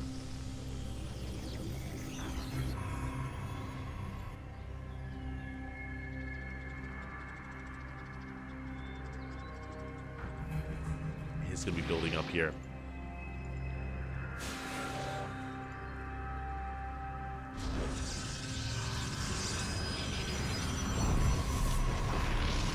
And we'll see if if Cristiano can keep up with the aggression of Geralt, because we're going for a proxy 2-gate. Oh my god, okay, very aggressive here from the Blue Protoss. We have 2 gateways back at home, we have 2 gateways across the map. Oh, my apologies here, because that is a 5-gate setup here, a borderline 2-base Solin out of Geralt. I was going to say 4-gate Blink, it is a 5-gate Blink. My oh my. Just hyper aggression from Geralt. Gonna be doubling down, reinforcing across the map. There's no Warp Prism, of course. There's no way to reinforce outside of this proxy location. And Cristiano's taking a third. No, Cristiano, he's taking a third base. He went for an economic opener into a greedy follow-up. And Cristiano's gonna be in trouble. He's gonna be exposed. He has very little to work with. He has 3 Stalkers, 3 Sentries, overcharged with a Shield Battery and 2 Immortals. We're gonna have to make use of this as best we can, as Geralt is reinforcing with mass Stalker. Stalkers are building up. Adepts, they do get an eye on the main army. Okay, reinforcements are on the way. Geralt is committed. He's up to 9 Stalkers so far. And we dive with the Immortal. Here we lock it down. We're out of range of the Shield Battery. The first Immortal does fall. Another Immortal does arrive just in time. Is it going to be enough? Looks like it barely is. We force back the Stalkers. Cristiano's holding. He barely does hold on. He shuts down the first 2 Stalkers. Geralt is forced back. And looking at the trades, that was how many? That was 5 Stalkers for 1 Immortal. Cristiano is holding. We do have a backup Shield Battery. Charges on the way alongside +1. Geralt does reinforce 5 Stalkers at a time. And working in 5 Stalkers at a time. Going for the final Immortal. Doesn't quite get it. Not yet. Shield Batteries are done. We do have an overcharge as well. Has yet to be used. If we do need it. Shields are triggered. We do need to shuffle it back. Yeah, we do pull back the Immortal. And instead of Stalkers, we warp in Adepts. 5 Adepts towards the main base. We do wall off. Just in time. Yeah, we're trying to break the army, trying to break the defensive line. More pylons on the way. Soon to be more Shield Batteries. Adepts do not commit.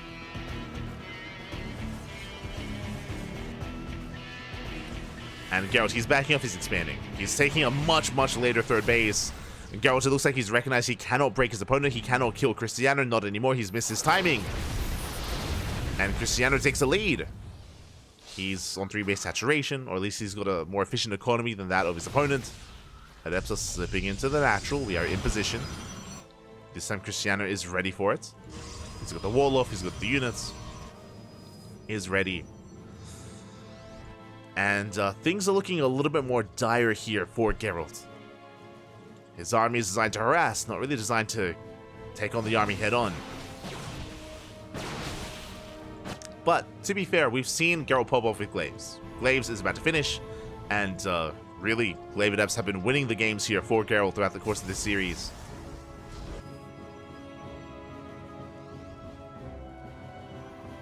Has been adepting Christiana. And we'll see if we can do it again.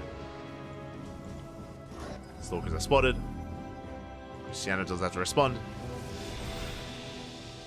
Let's force the blink. Temple Archives is done. We have Archons morphing in as well. Got the Archons morphing in. Templars rotating over. Shaving off the shields. Or triggering the shields even. Oh god, that's so many adepts. That's 22! Oh my god! Geralt has more adepts than anything else. 22 adepts here for Geralt. Very committed. Base on the way. That's going to be for disruptors. Adept shading in. And honestly, Geralt doesn't have to commit. If Geralt could just buy time for disruptors, it's going to be good enough. Christiana, he dives on the army. Adepts, that will force it back. We don't quite commit. Not yet. Geralt playing it safe. Rotates around. Let's rotate over. Stalkers are getting caught out, but at the same time, here come the Adepts. Yeah, they shade in towards the natural. Christiana out of position. Oh, we don't commit, though. Geralt doesn't yet pull the trigger, doesn't risk it. And that means that this Death Wallet army is moving out across the map. And we could end up in a weird base trade. Do we recall? Do we respond? Adepts, they commit. Yeah, they go for the Archon. Overcharge is popped. And Christiana does not turn around. The Nova! Up! The Disruptor! Yeah, Nova's going to be going off and doesn't connect. It does. Massive connection. Zelts go down. At the same time across the map, we shade in towards the main. And we go for the full base trade. Robo's under fire. The first Robo's going to fall, but we have a second Robo in the natural. Disruptors are building up. We're going to kill the third, but what about across the map? The Adepts are wreaking havoc. Probes are falling. We're shading towards the third base. More cannons on the way. Collapsing on top of the army. Ooh, Disruptor gets caught out. No more Robos, no more Disruptors. And the question becomes, does Christiana recall or do we commit? We're committing! We're pushing in! Shield batteries, cannons are on the way. But Christiana, he does bust into the main. Probes are still falling left and right. Everything's on fire. Geralt does have that proxy that could come into play when it comes to the base trade. And Christiana can still recall back into the main. And he's looking strong here in the main base. We have Immortals, Zealots, Stalkers. We're ready. We will not be broken. And Christiana, all he has to do is snipe these buildings, snipe these Nexi, and then recall back home. Meanwhile, Geralt, he's pushing in. We force the recall. We force the recall back home. We still leave supply across the map, though. We don't have everything. Christiana, he doesn't have everything to defend. Can he hold on? He does shut down the Adepts. Yeah, the Adepts are forced out. Christiana, he saves the main base. He saves the third. Third is still up and running. And the main base of Geralt has fallen. 0 probes. 0 workers out on the map.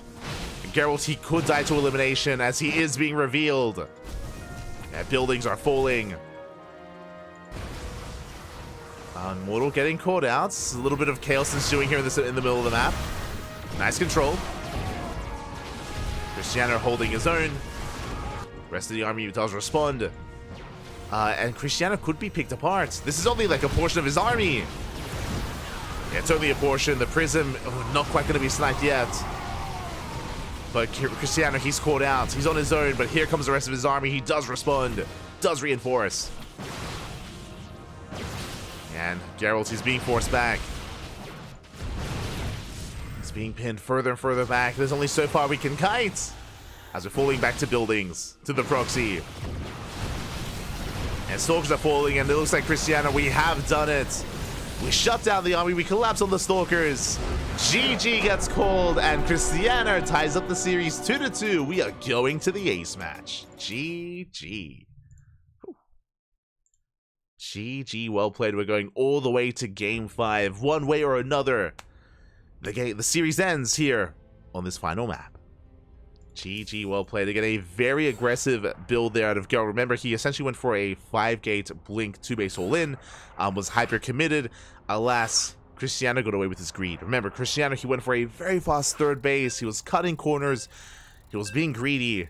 Cristiano, he got away with it, and after defending against the initial Stalker aggression, he snowballed out of control. He just snowballed out of control from there, with that kind of dynamic of Geralt being hyper-aggressive and putting his economy in the back, or kind of delaying his own economy, and Cristiano being greedy and getting away with it. Just became too much to handle there, and Cristiano snowballs out of control. But now we find ourselves in the ace match. It all ends here. It all ends in Game 5. And spawning in the bottom left-hand corner of Crimson Court, we have the Polish Protoss player, the Blue Protoss representing Psystorm Gaming. It is Geralt, the adept enjoyer himself. And spawning in the top right-hand corner, we have the red Protoss player from the land of Poland, representing Starlight Twinkle. It is Cristiano. Here we go. It all ends here on a Crimson Court. We have the adept enjoyer up against the immortal, I guess. As Cristiano has been playing very immortal heavy throughout the course of this entire series. Going for this more kind of like bulky army here of Immortal Archon. And we'll see how our players do approach the final game.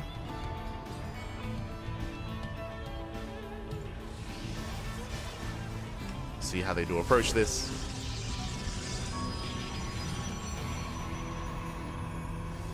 See in the chat, so where can we watch Offside versus Twisted Fairy? After we wrap up the Sparkling Tuna Cup. Of course, we're focusing our attention here in the finals of STC.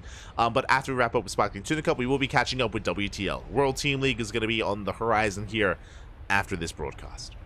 I believe WTL did begin around half an hour ago, so we're going to be playing catch-up. We'll be playing essentially with a 30-minute delay, as we're going to be catching up with what we missed out on. But we'll get there. We'll eventually catch up with the rest of the event. And with the rest of the WTL matches. The way we catch up is we just cut the breaks. We just you know, speed through the breaks. Eventually we catch up with the live broadcast. That is going to be the plan. Until then, we're settling in. We are going to be settling in. It's going to be a 2-gate opener. It's going to be a Stalker Sentry-based opener here out of Geralt. Meanwhile, Cristiano going for, once again, a single unit Sentry into Nexus. Again, we skip the second unit here for Cristiano going for the faster expansion, but Geralt is here to block and here to delay. So nice moves here out of Geralt. He does go for the pylon. Will delay the expansion and does punish the greed of Cristiano. Cristiano is punished. Will eventually expand. Eventually. As we let the pylon finish, going for the Cyber Core as well. The Cyber Block from Geralt. Ay, ay, ay. And because we skipped the second units, we just don't have the DPS. We don't have the DPS to focus us down. Oof, a rough start for Cristiano. And Geralt is instead the first to expand. It is going to be the first to expand instead. So a much stronger start for Geralt. Cristiano going to have to recover. With a slightly delayed expansion. Cristiano instead has a slightly faster Twilight Council. Can embrace Blink. Okay, may even rush into Blink first for the first time this series. Do you have my attention?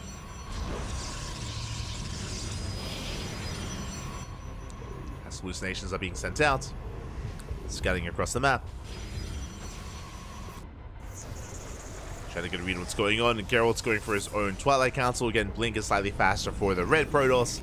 Geralt shouldn't be too far behind, though, with his own Blink timing. Again, only behind by a couple of seconds.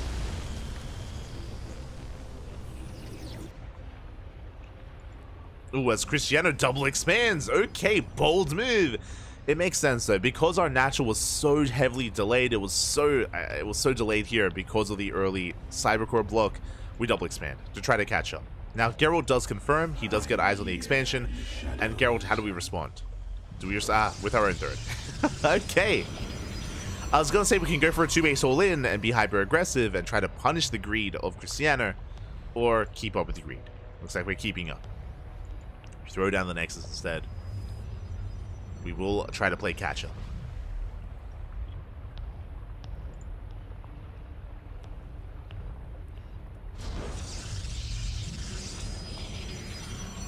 We'll play catch-up. Go shading towards the main.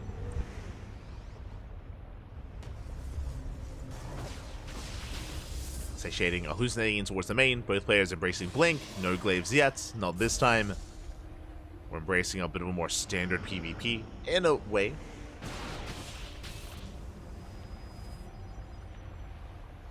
And really, this is the only way that it could end between these two players. Game 5, the ace match between Geralt and Cristiano. Again, they go back and forth very often.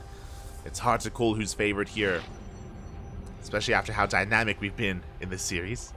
Geralt, when it comes to his advantages, he's behind when it comes to the third. That is true, is behind when it comes to third base, but ahead when it comes to the upgrades. +1 is being chronoed as we speak. Forge is still on the way for Cristiano, so there's going to be a small window where we have +1, maybe even +2 over our opponent.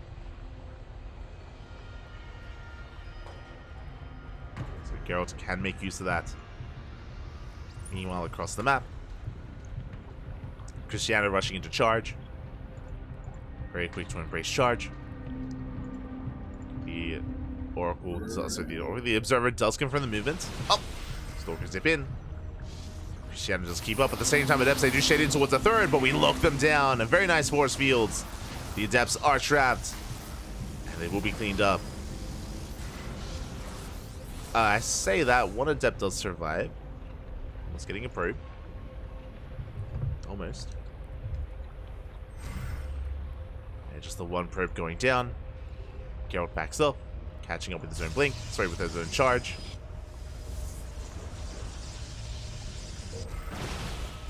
The game is settling down. Now, Geralt, he did get eyes on the mining workers, so he's assuming, of course, that Cristiano is expanding towards the left-hand side, knocking down those rocks, and looking to shut down that fourth.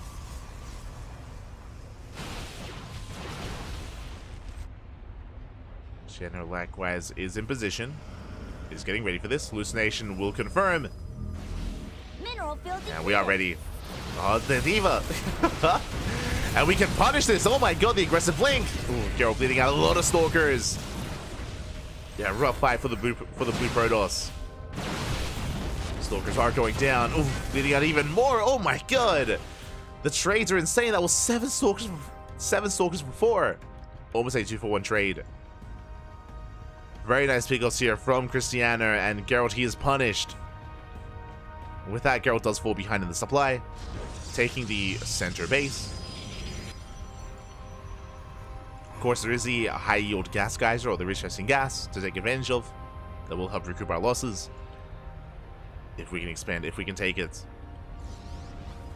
Meanwhile, the Observer does get eyes on the army. Oh, the Observer is sniped! Geralt does maintain himself, Charge will diving in. Out of the force fields, they do zone away the Zealots. Solid positioning here from Cristiano. Does hold the line. More Zealots on the way.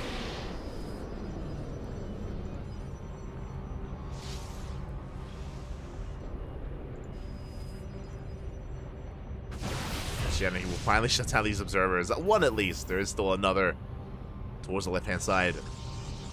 Dark Shrine on the way for Geralt. Let's go, the Invisible Man. It's on the way. We do find the final Observer. Is brought down. We have a War Prism poised to go into the natural, but Cristiano doesn't care. He's pushing right down mid. Remember, he does have that supply lead. And it looks like he may have enough to overwhelm. There's no shield battery. No shield battery, no overcharge. Cristiano, he has just far too much. He breaks through the Zealots and is getting on top of the Stalkers. Prism's racing back home, but alas, what can it really do here at this point? As we have broken the center base, the Nexus is going to go down. And not just the base, we're going for the kill. Cristiano, he's going for the throat. And again, Geralt, he lost too many Stalkers early on. He's barely keeping up. The Zealots are getting out of hand. Cristiano diving on the army. Overcharge is popped. We focus on the Prism, and even with the help of the Overcharge, it's not good enough. And it looks like Cristiano, he's gonna do it again, Papi. Went all the way to the ace match, went all the way to game 5, but GG gets called, and Cristiano is once again going to be our sparkling Tuna Cup champion. GG.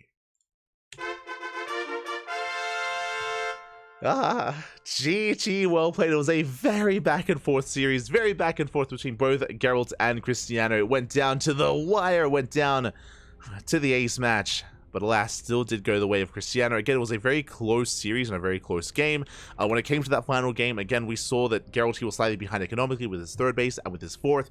His goal was to try and punish and delay the fourth base, but he was punished himself as he bled out a lot of stalkers. Likewise, as he did rotate towards the center of the map, was also caught out as well. Cristiano just barely coming out ahead when it came to the trades, and likewise was barely coming out ahead economically as well with the faster third and the faster fourth base. It snowballed into that zealot lead, into that army lead even, and Cristiano was able to catch Geralt a little bit off guard.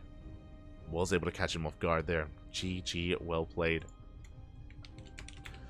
Congratulations. My condolences to Geralt, but he had an amazing showing here tonight, and he still does walk away with second place, with that second place prize money, so does walk away with at least something here for his troubles. Congratulations. And with that, that is going to be wrapping up our tournament here for the time being. We do have another broadcast on the horizon, but I did just want to quickly double check. I did want to double check exactly what our historic standings were looking like here. I was curious. Un momento.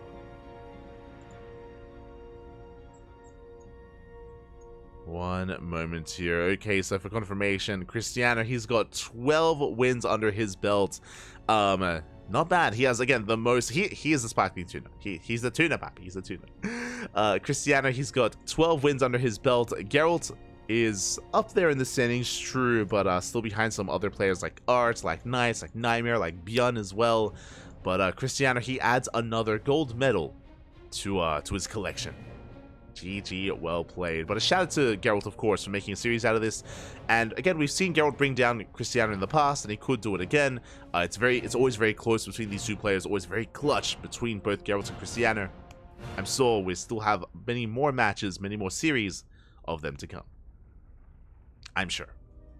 For now, though, GG, well played. We're going to be wrapping up with our first broadcast of the day. For those that are curious what's about to happen, World Team League has begun. It did begin 40 minutes ago, so we have some catching up to do. We do need some minutes, though. We do need a little bit of time to set up the overlays. I have to change all the logos, I have to set up all the overlays, and get everything ready for the stream, for WTL.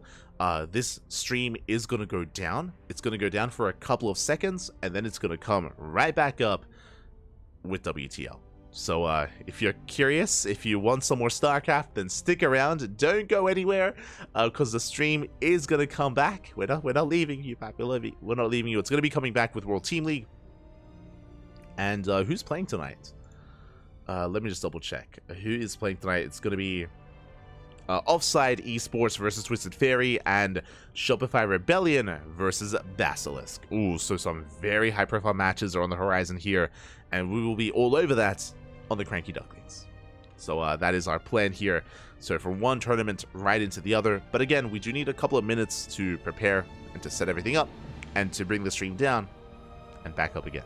So just as a heads up, just if you are curious. Otherwise, congratulations to Cristiano. Shout out to Geralt for second place. Shout out to Nicaract for walking away with 5 USD with a random raffle. Big shout out to Nicaract. And take this moment to quickly get some food, get some snacks, get some water, drain your disruptors, hydrate your hydras, massage your marines, and cuddle your carriers. In a couple of minutes, we'll be back with some World Team League. We will see you soon. Until then, hasta luego.